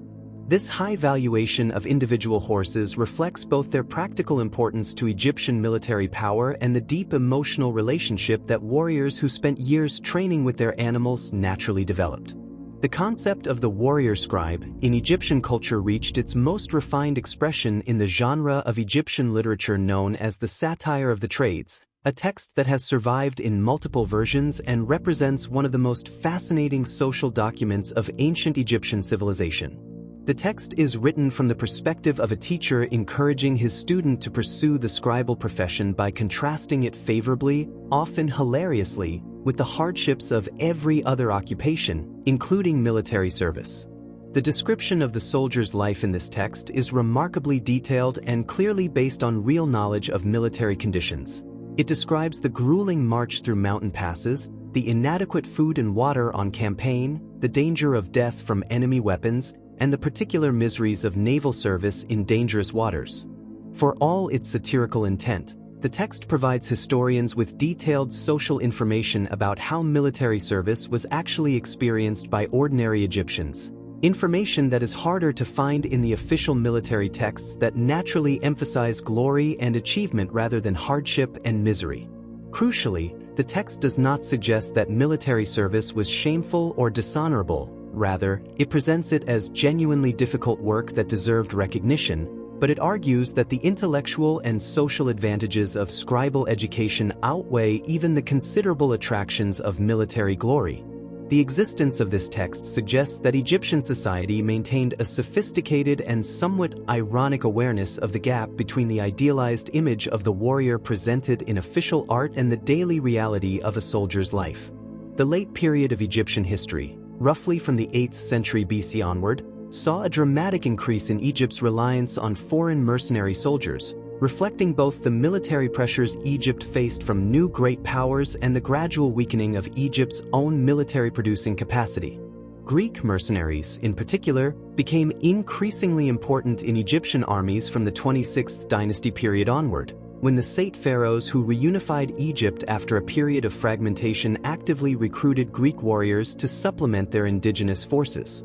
Greek hoplites, heavy infantry who fought in the famous phalanx formation with large shields, long spears, and heavy bronze armor, were considered among the best infantry soldiers in the world during this period, and Egyptian pharaohs paid handsomely to hire them.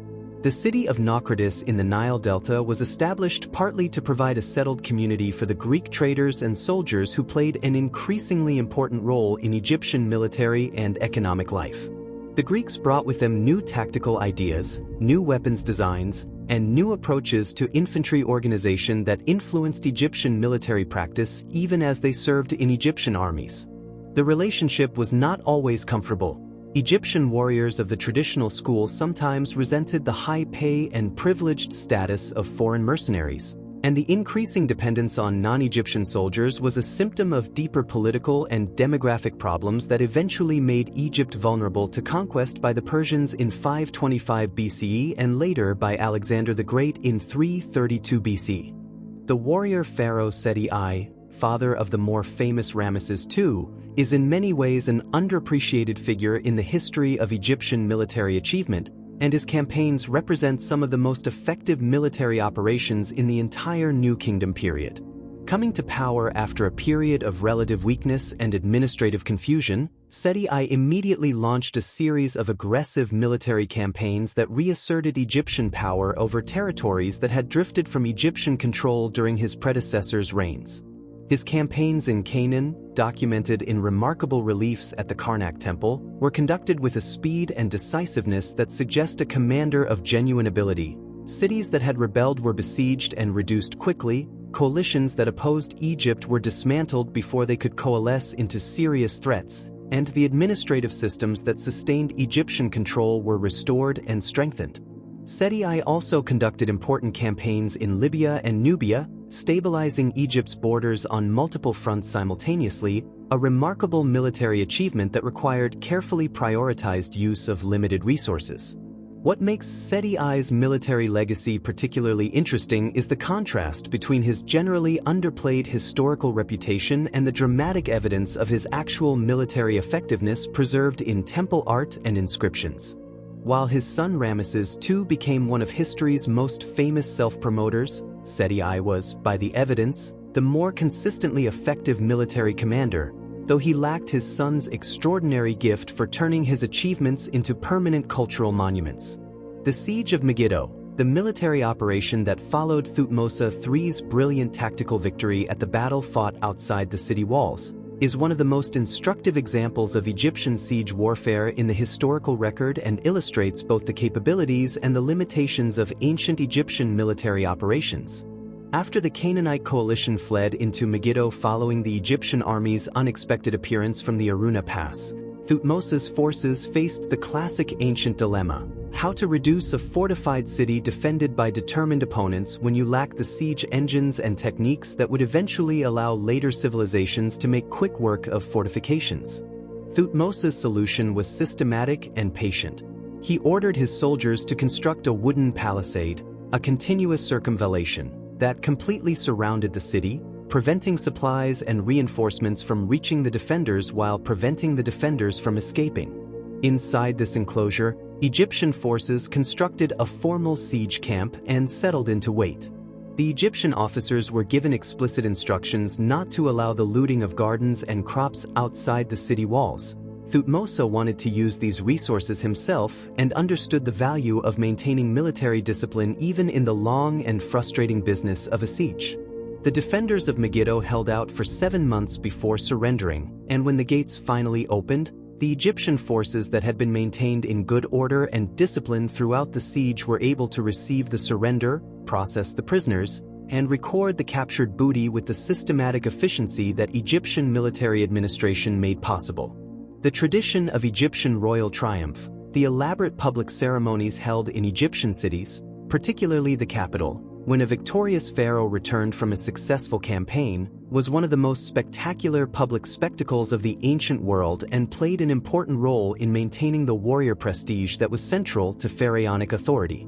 The return of a victorious army was announced by messengers who raced ahead to prepare the city, and the pharaoh's entrance into the capital was timed and staged for maximum dramatic effect. Captured prisoners, kings, princes, and prominent enemies were displayed publicly, often in chains, as visible proof of Egyptian military supremacy. Captured booty, exotic animals, precious metals and stones, fine weapons, and luxury goods was displayed in processions that allowed the entire population to witness the wealth that military success had brought to Egypt. The pharaoh himself rode in state, often in his war chariot, surrounded by his most decorated soldiers and his elite guard. Religious ceremonies at the great temples marked the divine dimension of the victory, the pharaoh presenting the captured enemies and the booty to the gods who had given him victory, completing the sacred cycle of departure, battle, and triumphant return that Egyptian religious thought demanded. For ordinary Egyptians, these ceremonies reinforced the fundamental message of Egyptian political ideology, that the pharaoh was a warrior god whose military success was proof of divine favor and cosmic rightness, and that supporting and sustaining this system was both their duty and their privilege. The experience of Egyptian soldiers stationed in Egypt's frontier fortresses and garrisons far from their homes was a distinctive subculture within the broader Egyptian military tradition, and the evidence that has survived suggests a complex and sometimes difficult psychological experience that combines isolation, boredom, homesickness, and occasional moments of intense danger. The military dispatches and administrative papyri found at sites like Semna and the eastern Delta fortresses paint a picture of garrison life that is recognizably human in its details. Soldiers requesting additional rations, complaining about the quality of their equipment, worrying about events at home, and seeking permission to attend family celebrations or deal with personal affairs. The long stretches of routine patrol and administrative duty punctuated by sudden emergencies demanded a specific psychological resilience, the ability to maintain alertness and readiness during periods of monotony, and to shift rapidly to effective fighting when threats appeared. Garrison soldiers developed their own social communities within their fortresses, with informal hierarchies, shared rituals, and specific traditions that helped maintain morale and social cohesion in isolated conditions. The graffiti left by Egyptian soldiers on the walls of temples and monuments they encountered during campaigns and patrols provides a uniquely personal window into individual soldiers' thoughts and feelings. Names, dates, brief expressions of boredom or pride, simple prayers to favorite deities, and occasionally more elaborate personal statements that allow us to hear individual voices from across thousands of years of history. The warrior traditions of the Hittite Empire, Egypt's greatest military rival during the 14th and 13th centuries BCE, provide essential context for understanding what Egyptian warriors were actually up against during the most intense period of Egyptian imperial competition. The Hittites were a formidable military power with their own sophisticated traditions of chariotry, infantry organization, and siege warfare. Unlike the Egyptians, who used two-man chariot crews, the Hittites used three-man chariots, a driver, a warrior, and a shield bearer that were heavier and less maneuverable than Egyptian vehicles but carried a much more powerful close combat punch once they engaged at short range. The clash between these different chariot doctrines at Kadesh was essentially a contest between Egyptian speed and firepower. Their chariots were lighter and their composite bows longer ranged, and Hittite shock power. Their heavier chariots could smash through Egyptian formations that Egyptian vehicles could only harass from a distance. The fact that neither doctrine decisively defeated the other at Kadesh was itself historically significant, leading to the world's first recorded peace treaty and a long period of coexistence between the two great powers. Egyptian soldiers who faced Hittite warriors were confronting opponents who were their equals in courage, training, and tactical sophistication, and this equivalence forced Egyptian military thinkers to refine and improve their practices in ways that weaker opponents would never have inspired. The warrior pharaoh Ramesses III, who reigned approximately from 1186 to 1155 BCE, faced what was arguably the greatest military challenge in Egypt's entire history, a challenge that his victory over it prevented from destroying Egyptian civilization entirely. The so-called Sea Peoples, a coalition of displaced maritime peoples from the collapsing Bronze Age civilizations of the Aegean and Eastern Mediterranean, arrived at Egypt's borders simultaneously by land and by sea in a migration invasion that had already destroyed the Hittite Empire, devastated the cities of Cyprus and the Levantine coast, and annihilated the Mycenaean civilization of Greece. Egypt was one of the last great powers still standing in the Eastern Mediterranean, and the Sea Peoples attacked it with the desperate force of people who had nowhere else to go. Ramesses III met this challenge with one of the most effective defensive military campaigns in ancient history. He mobilized Egypt's full military resources, established defensive positions along the eastern delta coast, and prepared an ambush for the Sea Peoples' fleet in the marshes of the Nile Delta.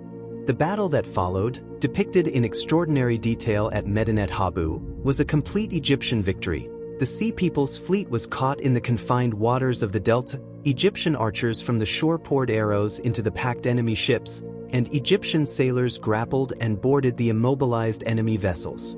The land battle that followed was equally decisive. Ramesses III's victories saved Egypt from the destruction that had consumed so many of its contemporaries and preserved Egyptian civilization for another 5 centuries. The ancient Egyptian military's approach to discipline and punishment was rigorous by any standard, and the maintenance of order within the fighting force was considered essential not just for practical military effectiveness but for the moral and religious principles that Egyptian warriors understood to underpin their entire enterprise. Egyptian military law prescribed specific punishments for a range of offenses. Cowardice in battle could result in public humiliation, beating, and in extreme cases death. Desertion was punishable by the forced enrollment of the deserters' family members as state laborers. Theft from fellow soldiers was met with beating and sometimes mutilation. Insubordination toward officers could result in flogging with rods. The principle of collective punishment was also employed. If a unit performed badly in battle through poor discipline or cowardice, the entire unit might suffer reduced rations, loss of share of booty, or forced labor duties. These punishments were carried out publicly, reinforcing their deterrent effect through the spectacle of their application. However, Egyptian military culture also recognized that excessively brutal discipline could destroy the morale and cohesion that made units fight effectively, and the best Egyptian commanders appear to have calibrated punishment carefully, reserving the harshest measures for the most serious offenses while using rewards and recognition more generously than punishments. The picture that emerges from the evidence is of a military justice system that was strict by modern standards but not unusually savage by ancient ones, and that was administered within a framework of clearly understood rules and expectations that most soldiers found comprehensible if not always comfortable. The role of trade and economics in sustaining Egyptian military power is an often overlooked dimension of the warrior story that is nonetheless essential for understanding how Egypt maintained its military capabilities over thousands of years. Egyptian military campaigns were not just about political control or security, they were also economic enterprises that generated wealth through the capture of booty, the establishment of tribute relationships with conquered territories, and the control of trade routes. The wealth flowing into Egypt from its military activities, gold from Nubia, copper from the Sinai, cedar from Lebanon, silver and other valuables from Canaan, funded the maintenance of the military itself, creating a self-reinforcing cycle where military success generated the resources needed for further military operations. Egyptian control of the Nubian gold fields was particularly important. Gold was the currency of ancient Near Eastern diplomacy, and Egypt's extraordinary wealth in this metal gave its pharaohs the ability to buy diplomatic allies, hire mercenaries, and reward soldiers on a scale that few other ancient states could match. The trade networks that Egyptian military power protected also generated wealth through taxation and monopoly control. Egyptian state enterprises controlled the import of timber, bronze, tin, and other strategic materials that the military required, and the revenue from these monopolies flowed back into military spending. Understanding Egyptian military history without understanding this economic dimension is like trying to understand a modern military without considering defense budgets. The economic and the military were completely intertwined in ways that ancient Egyptian administrators understood very clearly. The practice of tattooing among Egyptian warrior populations, while not as well documented as in some other ancient cultures, provides a fascinating glimpse into the personal devotion and identity practices of soldiers at various levels of Egyptian military society. Evidence for tattooing in ancient Egypt comes from both the physical remains of mummified bodies, particularly female mummies from the Middle Kingdom period who bear geometric tattoo patterns on their thighs and abdomens, and from artistic depictions of figures who appear to bear specific markings.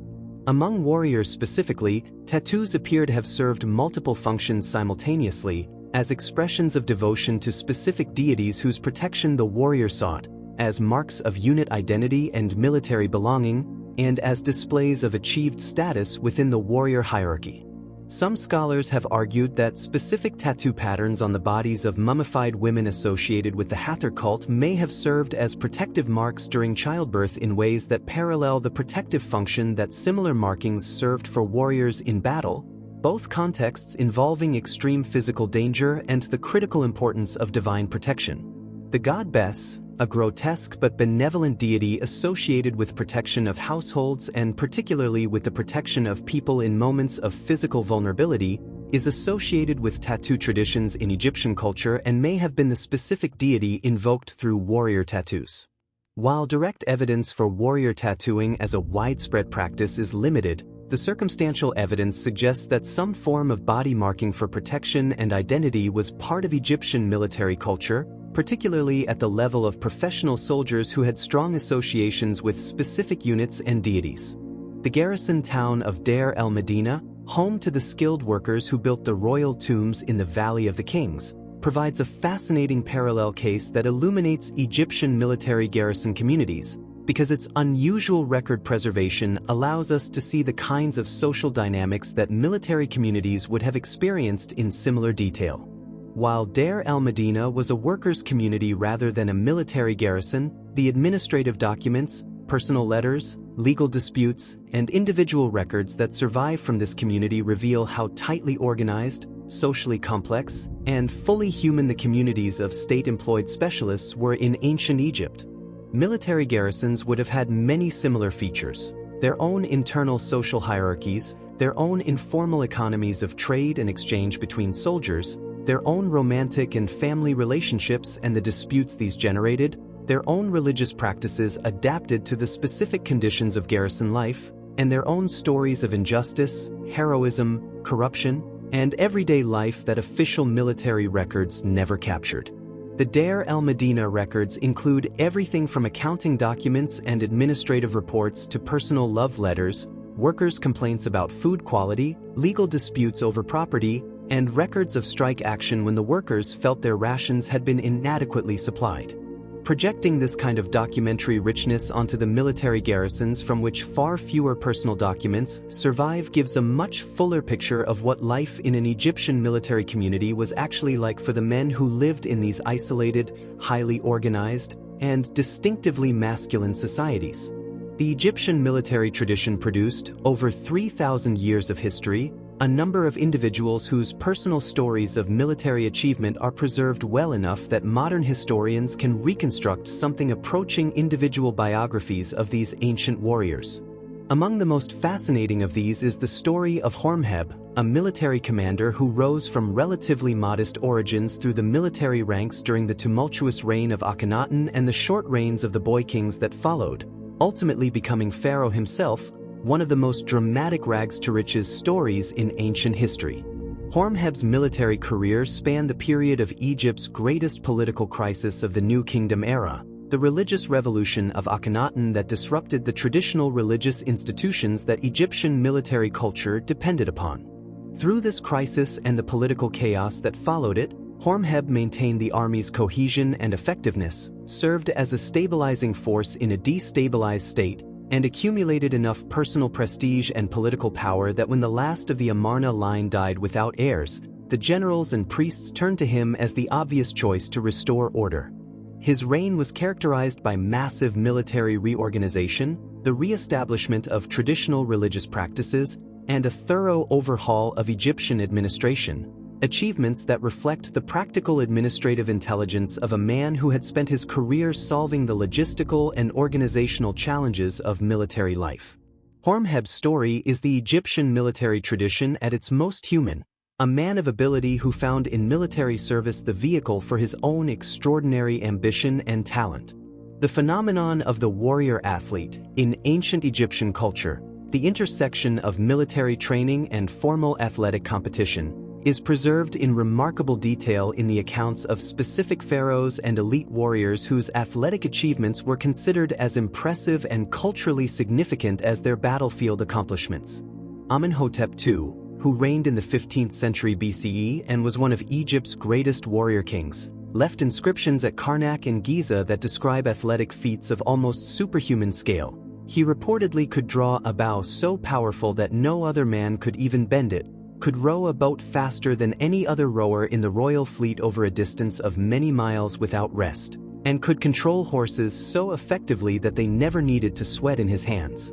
Even allowing for the obvious celebratory exaggeration that characterizes royal inscriptions, the specific nature of these claims, archery strength, rowing endurance, equestrian skill, makes clear that these were considered the pinnacle achievements of military athletic culture in New Kingdom Egypt. The bow shooting competition associated with Amenhotep II, in which the king reportedly drove his chariot past a series of copper targets and shot arrows through each one while at full gallop, a feat of combined riding and archery that would challenge the finest mounted archers of any era, was carefully documented in inscriptions, indicating that the Egyptian state considered these demonstrations of royal warrior athleticism as politically and culturally significant as military victories. The specific weapons training that Egyptian archers received and the technical sophistication of their art represent one of the most impressive military skill traditions of the ancient world.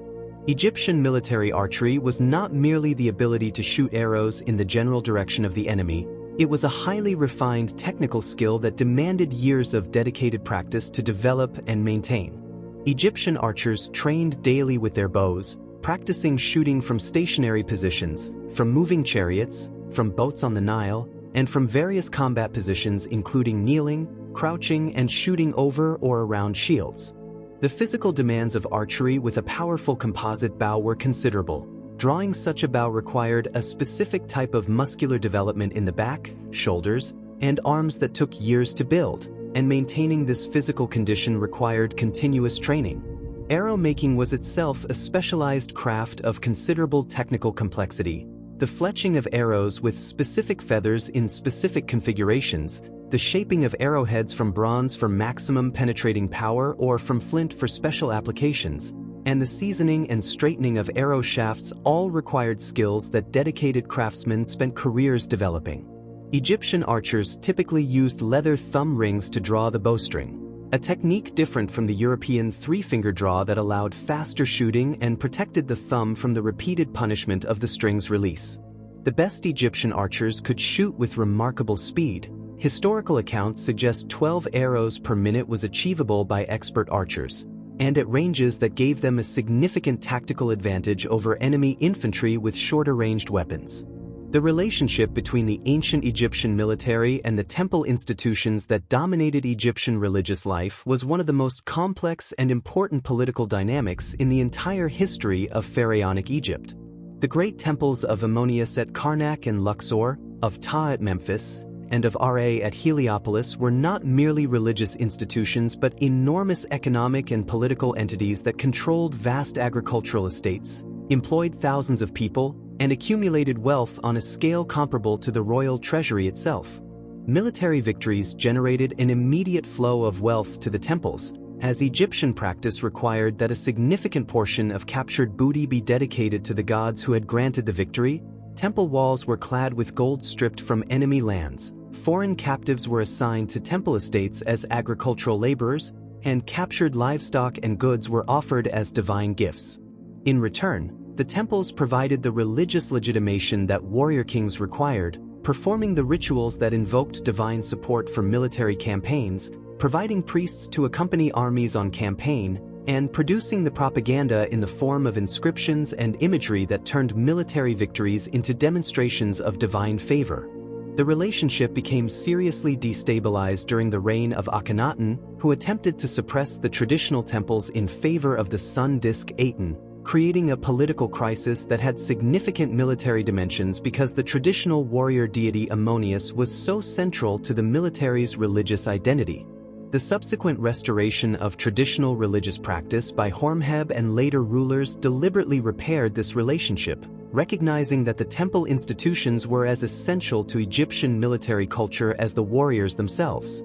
The fascinating category of Egyptian warrior women in mythology and religious tradition provides important context for understanding how Egyptian culture thought about the relationship between femininity and martial power. Egyptian mythology populated the divine realm with fierce female warriors of extraordinary power. Sekhmet, the lioness goddess of destruction and war, was one of the most feared deities in the entire Egyptian pantheon, a being of pure martial ferocity capable of destroying all of humanity in her bloodlust. Neith, the goddess of war and the hunt, was one of Egypt's oldest deities, associated with both the warrior's bow and arrows and with the weaver's craft, embodying an ancient Egyptian understanding that creation and destruction were aspects of the same fundamental power. Atet, the cat goddess, combined domestic protectiveness with fierce maternal aggression, a perfectly Egyptian fusion of guardian and destroyer. These warrior goddesses were not peripheral figures in Egyptian religious life but central deities who received major cults, important temples, and constant devotion from Egyptians at all social levels, including warriors who invoked their protection. The ferocity of these feminine divine warriors was explicitly connected to the fierceness of Egypt's human warriors. The pharaoh was often described as mighty as Sekhmet or swift as Neith's arrows, creating a cultural vocabulary in which the ultimate expression of martial power was understood as partaking of a divine feminine energy that no human warrior, male or female, could fully embody but could aspire to channel through courage, skill, and divine devotion. The Egyptian military tradition had a powerful influence on the cultures it encountered through military contact, and tracing these influences reveals the ancient world as a much more interconnected system of military exchange than is often appreciated. Egyptian chariot design influenced chariot construction throughout the ancient Near East, with features pioneered in Egyptian workshops appearing in Hittite, Canaanite, and eventually Assyrian and Persian vehicles. Egyptian bow-making technology spread along trade and military contact networks to become foundational to archery traditions across a broad region. Egyptian siege engineering techniques, particularly the construction of circumvallation systems and earthen ramps, appear in the siege warfare of later Near Eastern powers who had certainly had contact with Egyptian methods. Perhaps most significantly, Egypt's example of a highly organized professional military supported by a capable administrative state provided a template that subsequent great powers in the ancient Near East, Assyria, Persia, Macedonia, consciously or unconsciously imitated and refined. When Alexander the Great conquered Egypt in 332 BCE, his own Macedonian military machine owed indirect debts to the Egyptian tradition through chains of military evolution that stretched back centuries. The Egyptian warrior tradition was thus not just a chapter in the history of one civilization but a contribution to the deep history of human military organization whose echoes can be traced forward through time into military traditions far removed from the banks of the Nile. The experience of Egyptian military victory celebrations at a local and community level, as opposed to the grand royal triumph in the capital, is preserved in scattered evidence that gives a sense of how military achievements were woven into the social fabric of Egyptian communities throughout the country. When a soldier from a particular village returned from a successful campaign with gold awards, land grants, and a share of booty, his achievement was celebrated not just as a personal success but as a reflection of glory on his entire community. The walls of provincial tombs throughout Egypt are decorated with images of soldiers returning from campaigns, being welcomed by family, and displaying the marks of their military achievements. In some communities, soldiers who had achieved particular distinction were given prominent positions in local religious ceremonies, marching in processions that celebrated both military victory and the divine order that military success was understood to vindicate. Local temples received donations of booty from successful campaigns, and the names of distinguished local warriors might be added to the commemorative records that temples maintained, inscriptions that would preserve their names and achievements for as long as the temple stood. For the families of soldiers, wives, parents, children, and siblings who had waited and worried during the long months of a campaign. The return of a warrior was a deeply personal emotional event that combined relief at survival, pride in achievement, and anticipation of the economic benefits that successful military service could bring. These personal and community dimensions of military experience are less well documented than the grand official accounts, but they were the lived reality of Egyptian warrior culture for most of the people within it. The warrior traditions of ancient Egypt's Libyan neighbors, the Meshwesh, the Tjehinu, and other Libyan groups who lived west of the Nile Delta, profoundly influenced Egyptian military culture in ways that are partially hidden by the official Egyptian tendency to depict all foreigners simply as enemies to be conquered. In reality, the relationship between Egypt and its Libyan neighbors was extremely complex. The two civilizations traded extensively, intermarried at various social levels, and eventually became so intertwined that Libyan warriors and chiefs moved progressively into Egyptian military and political life. The Libyan warrior tradition was primarily one of light infantry and raiding. These were desert fighters who excelled at the fast-moving, fluid combat of the open desert and who brought different tactical capabilities to Egyptian armies than either the heavy Egyptian infantry or the chariot-based warriors of the Near East. Libyan warriors were recognizable in Egyptian art by their distinctive feathered headdresses, their sidelock hairstyles, and their specific types of weapons, including curved throwing clubs and particular styles of knives that were different from standard Egyptian military equipment. Over the course of the New Kingdom and Third Intermediate Period, Libyan warriors were absorbed into Egyptian armies in such numbers that they formed major units, then major commands, and eventually challenged for political power itself. The Libyan warrior leaders who established the 22nd dynasty were the culmination of a process that had been underway for centuries: the gradual absorption and political empowerment of a warrior people who had been Egypt's enemies before they became its defenders and eventually its rulers. The famous story of the spy mission of the Egyptian general Amenhotep during the campaign season of Thutmose IV, one of the most detailed intelligence operations described in any ancient text, illustrates the sophisticated approach to intelligence gathering that characterized the best Egyptian military commanders. Before committing his forces to a campaign into contested territory, Thutmose IV dispatched Amenhotep, one of his most trusted officers, ahead of the main army with a small group of expert scouts to reconnoiter the terrain, assess the strength of the opposition, identify the locations of water sources and potential campsites, and establish contact with any potentially friendly local populations. Amenhotep's group moved through the territory in civilian disguise, traded with local merchants as covers for their intelligence gathering, and sent back regular reports to the advancing main army. This kind of systematic advance reconnaissance, the use of specialized personnel to gather specific military intelligence rather than relying on chance observations or prisoner interrogations, reflects a professional military culture that understood intelligence as a distinct military function requiring dedicated resources and trained practitioners. The information that Amenhotep's mission provided allowed the Egyptian army to approach its objectives with a level of knowledge about terrain, obstacles, and enemy dispositions that gave it a significant tactical advantage from the first moment of contact. This approach to intelligence as a distinct military specialization rather than an ad hoc activity suggests that Egyptian military thinking was considerably more sophisticated than the popular image of ancient armies stumbling about in mutual ignorance. The concept of military honor in ancient Egyptian warrior culture was institutionalized in a system of awards, commemorations, and social recognitions that created a clear hierarchy of martial achievement and provided powerful motivations for exceptional military performance. At the apex of the military honor system was the Gold of Honor, or Gold of Valor, the golden jewelry sets that the pharaoh personally awarded to distinguished warriors in public ceremonies. Below this in prestige were various categories of golden fly amulets, awarded for specific acts of bravery in close combat, and golden lion amulets for warriors who had demonstrated particularly fierce effectiveness in battle.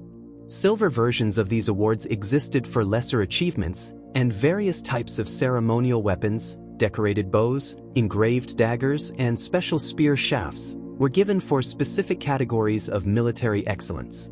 The public nature of these awards was essential to their function. They were not given privately but at ceremonies where the army assembled and witnesses could observe exactly what was being recognized and why. The names of warriors who received these awards, and the specific deeds for which they were given, were often recorded in temple inscriptions that would preserve this recognition literally for eternity. For ordinary soldiers, the possibility of public recognition and the tangible rewards it brought, enhanced rations, land grants, elevated social status, and the respect of their peers, provided motivation that went beyond mere survival or economic necessity. The military honor culture of Egypt created a warrior class with a powerful investment in its own reputation and a genuine commitment to the standards of martial excellence that the honor system rewarded. The remarkable longevity of the ancient Egyptian warrior tradition, spanning more than 3,000 years from the unification of Egypt under Narmer around 3100 BCE to the conquest by Alexander in 332 BC, raises profound questions about what institutional factors allowed this tradition to sustain itself across such an extraordinary span of time while remaining effective enough to occasionally produce genuine military excellence. Part of the answer lies in Egypt's geography. The Nile Valley created a naturally defensible territory that reduced the frequency and intensity of existential military threats that might otherwise have forced more radical military innovation or led to eventual conquest.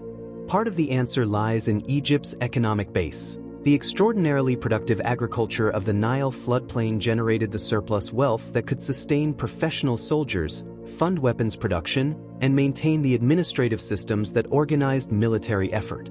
Part of the answer lies in Egypt's cultural institutions. The deep integration of warrior values into Egyptian religion, art, and political ideology created a self-reinforcing cultural system that continuously reproduced the values and practices of warrior excellence across generational change. And part of the answer lies in a specific Egyptian cultural trait: the ability to absorb and adapt new military technologies and practices without losing the institutional continuity that preserved existing strengths.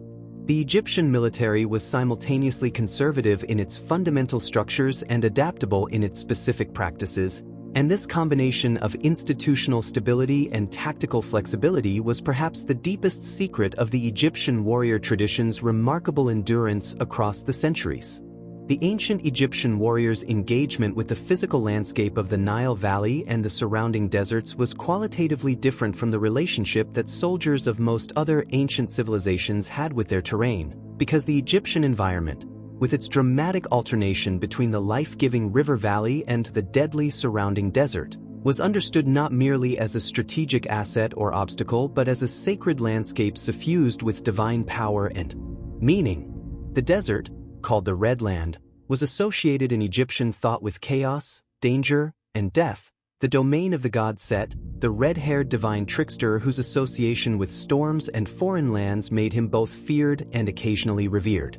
To campaign in the desert was to enter Set's domain, and Egyptian soldiers who operated in these regions performed specific religious rituals to ensure Set's neutrality or even his assistance in military operations. The Nile Valley itself, the Black Land, named for the fertile black soil deposited by the annual flood, was the domain of Osiris and the ordered, life-sustaining forces of Egyptian civilization. The psychological impact of moving between these symbolically charged environments must have been significant for soldiers whose entire cosmological framework understood the landscape as an expression of divine power dynamics. This environmental theology shaped military thinking in practical ways. The desert was used strategically as a barrier and a screen, its dangers leveraged as a weapon against enemies who lacked the Egyptians' deep knowledge of its terrain, its water sources, and the survival techniques that made it traversable by people who knew what they were doing and fatal to those who did not. The tradition of the Egyptian Military Council, the formal gathering of senior commanders to advise the pharaoh on military matters, is preserved in several important textual accounts that reveal how Egyptian military decision-making actually worked in practice, as opposed to the official fiction that all decisions flowed from the divine wisdom of the pharaoh alone. The most detailed of these accounts surrounds the campaign planning for the Battle of Megiddo, where the record explicitly describes Thutmose III convening his senior officers to discuss the route of advance into Canaan. The officers' advice was cautious and conservative: take the longer, safer route, Avoid the dangerous narrow pass. And the Pharaoh overruled this collective military wisdom with his bold decision to advance through the Aruna Pass. The fact that this council and its deliberations were recorded in the official military annals is itself significant. It shows that Egyptian military culture recognized that decision-making benefited from the structured input of experienced commanders, even while maintaining the theological principle that the pharaoh's final decision was divinely guided. In practice, the relationship between the pharaoh and his senior military advisors was probably quite complex and varied significantly between different rulers. Some pharaohs were genuinely accomplished military thinkers who drove strategic innovation, while others were largely ceremonial figures who relied heavily on experienced generals to make the actual military decisions that the official record attributed to royal wisdom. Understanding this practical complexity behind the official theology is essential for accurately understanding how Egyptian military power was actually generated and wielded. The specific ceremonies and rituals performed by Egyptian warriors before entering battle represent one of the most intimate and personal aspects of ancient military culture, giving us a window into the psychological and spiritual life of individual soldiers in the moments before combat. Egyptian soldiers preparing for battle would have performed their morning ablutions in a ritually prescribed manner, purifying themselves physically and symbolically for the sacred violence they were about to commit. Amulets and protective objects worn on the body were checked and secured. The string of a fallen amulet in battle was considered a very bad omen indeed. Brief prayers were offered to specific personal deities: Ammonius for protection, Montu for fighting spirit, Thoth for wisdom in the moment of crisis. The military priests who accompanied Egyptian armies performed larger collective ceremonies for units and formations, invoking the protection of the appropriate gods for the entire force and performing ritual destructions of enemy names and images. Pottery vessels bearing the names of enemies were broken, enemy images drawn in sand were ritually stamped out, all of which were believed to diminish the spiritual power of the foes who waited ahead. Individual warriors might have specific personal rituals, a particular prayer they always said, a specific gesture of reverence to their favorite amulet, a brief moment of silent communication with the family gods whose images traveled with them on campaign. These pre-battle rituals served the practical psychological function that religious ritual always serves in moments of extreme stress, providing structure, creating a sense of agency and control, and connecting the terrified individual to something larger and more powerful than their own vulnerable humanity. The military administration of Egypt's Nubian Empire, the vast territories south of Aswan that Egypt controlled at various periods, particularly during the New Kingdom when Egyptian power extended to the Fourth Cataract, represents one of the most sustained and ambitious exercises in ancient imperial administration outside of Mesopotamia. Egypt governed its Nubian territories through a system of centrally appointed officials headed by a king son of Cush, a viceroy who wielded authority over all of Nubian Egypt in the pharaoh's name and commanded the substantial military forces needed to maintain this authority.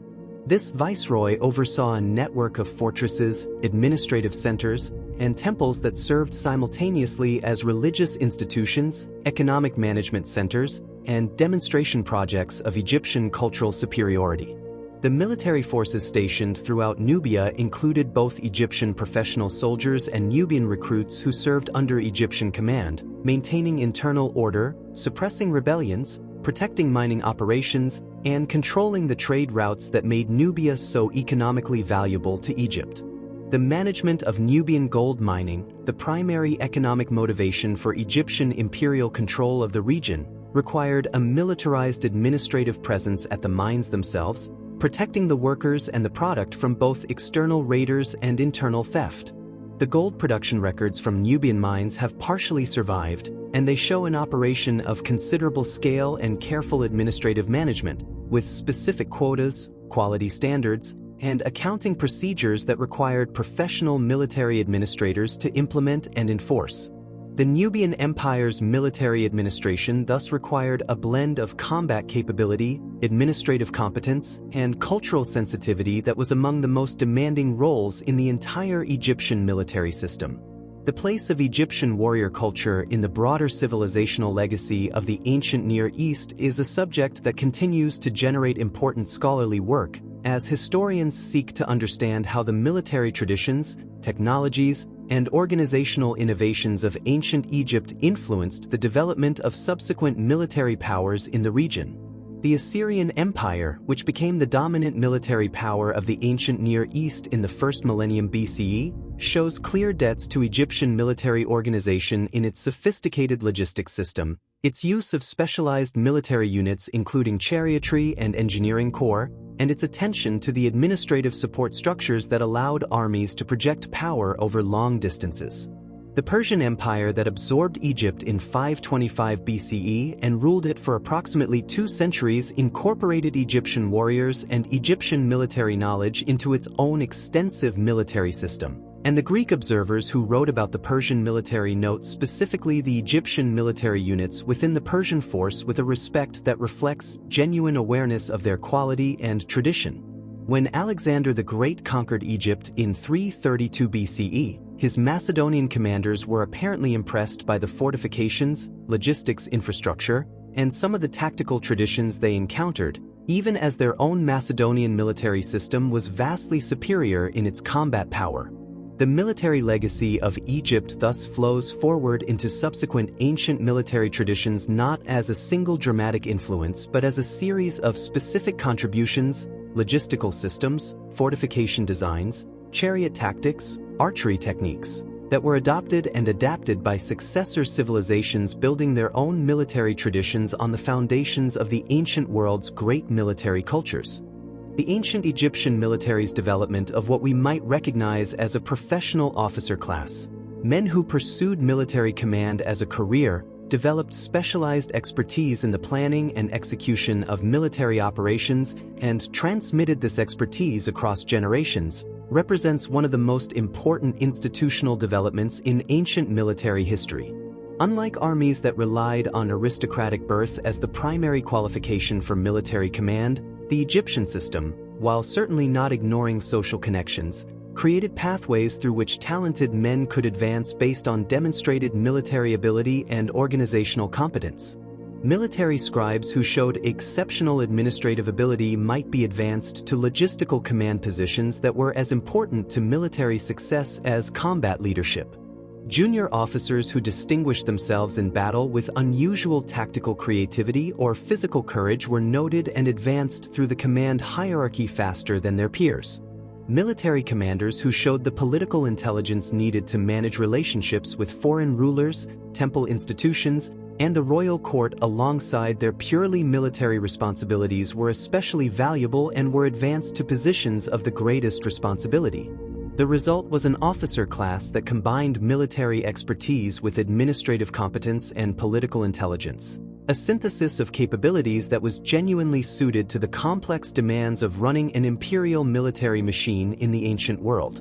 This officer class preserved and transmitted military knowledge across generational change, maintained institutional continuity through political upheavals, and provided the professional backbone around which Egyptian military power was rebuilt after periods of weakness or fragmentation.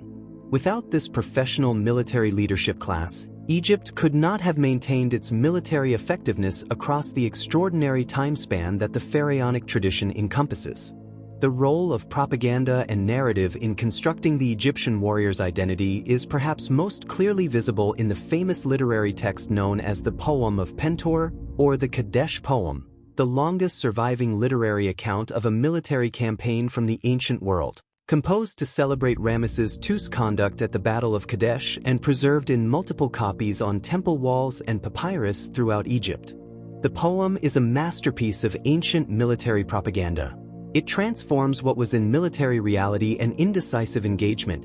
Egypt did not capture Kadesh, the Hittite army was not destroyed, and Egypt eventually signed a peace treaty acknowledging the Hittites as equals, into a story of superhuman individual heroism in which Ramesses II personally defeats the entire Hittite army through divine assistance and his own extraordinary martial courage.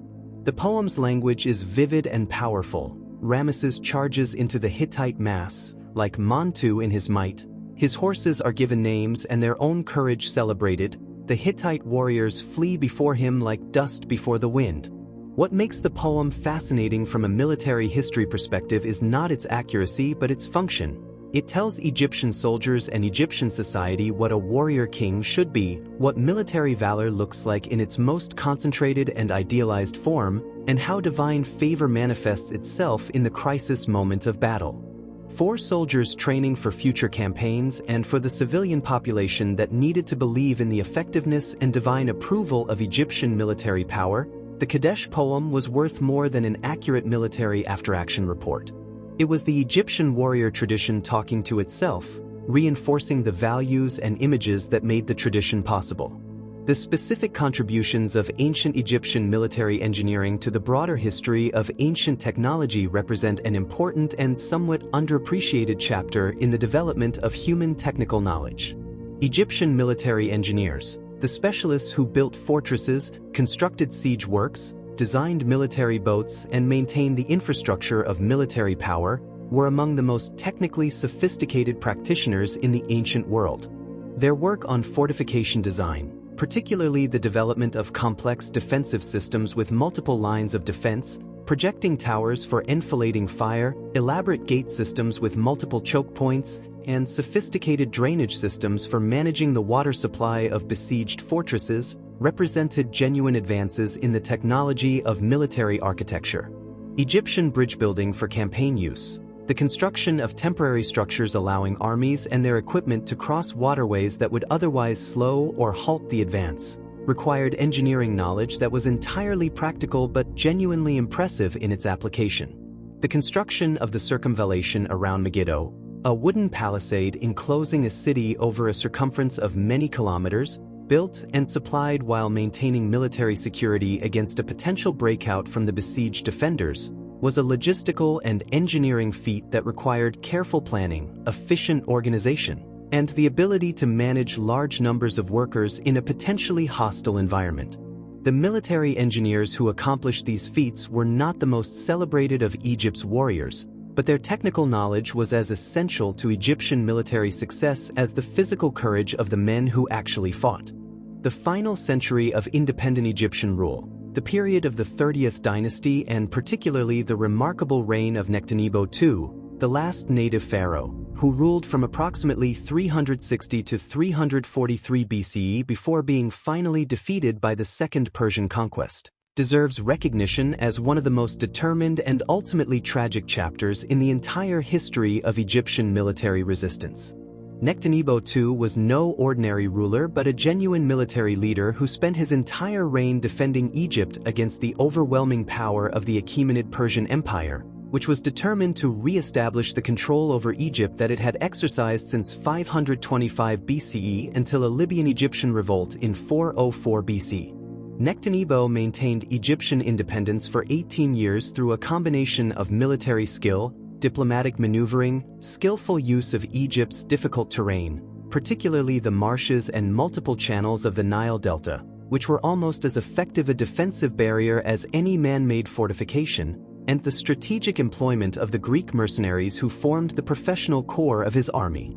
When the final Persian assault came in 343 BCE, commanded by the Persian king Artaxerxes III himself at the head of a massive army, Nectanebo's forces fought with skill and determination but were ultimately unable to hold the delta against overwhelming numbers. Nectanebo withdrew southward, and when the military situation became hopeless, he chose flight rather than capture, eventually taking refuge in Nubia. His departure ended 30 centuries of continuous native Egyptian rule and closed the chapter on the world's longest-running warrior tradition.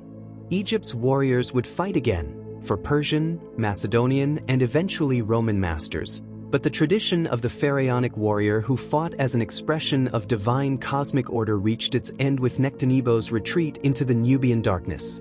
The legacy of the ancient Egyptian warrior tradition in the cultural memory of subsequent civilizations represents a fascinating final chapter in a story that technically ended with the conquest of Egypt by Alexander the Great in 332 BCE, but whose influence on subsequent military and cultural traditions was felt for many centuries afterward.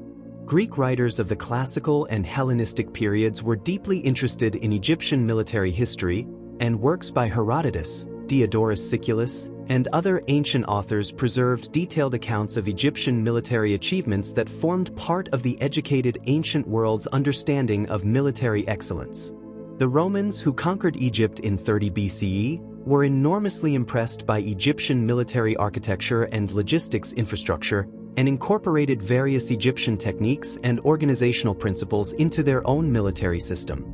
The Egyptian warrior image, particularly the image of the chariot-borne archer king, became one of the most powerful and widely reproduced representations of military power in the ancient world, appearing in art from Greece to Persia to Nubia as a recognizable symbol of warrior excellence.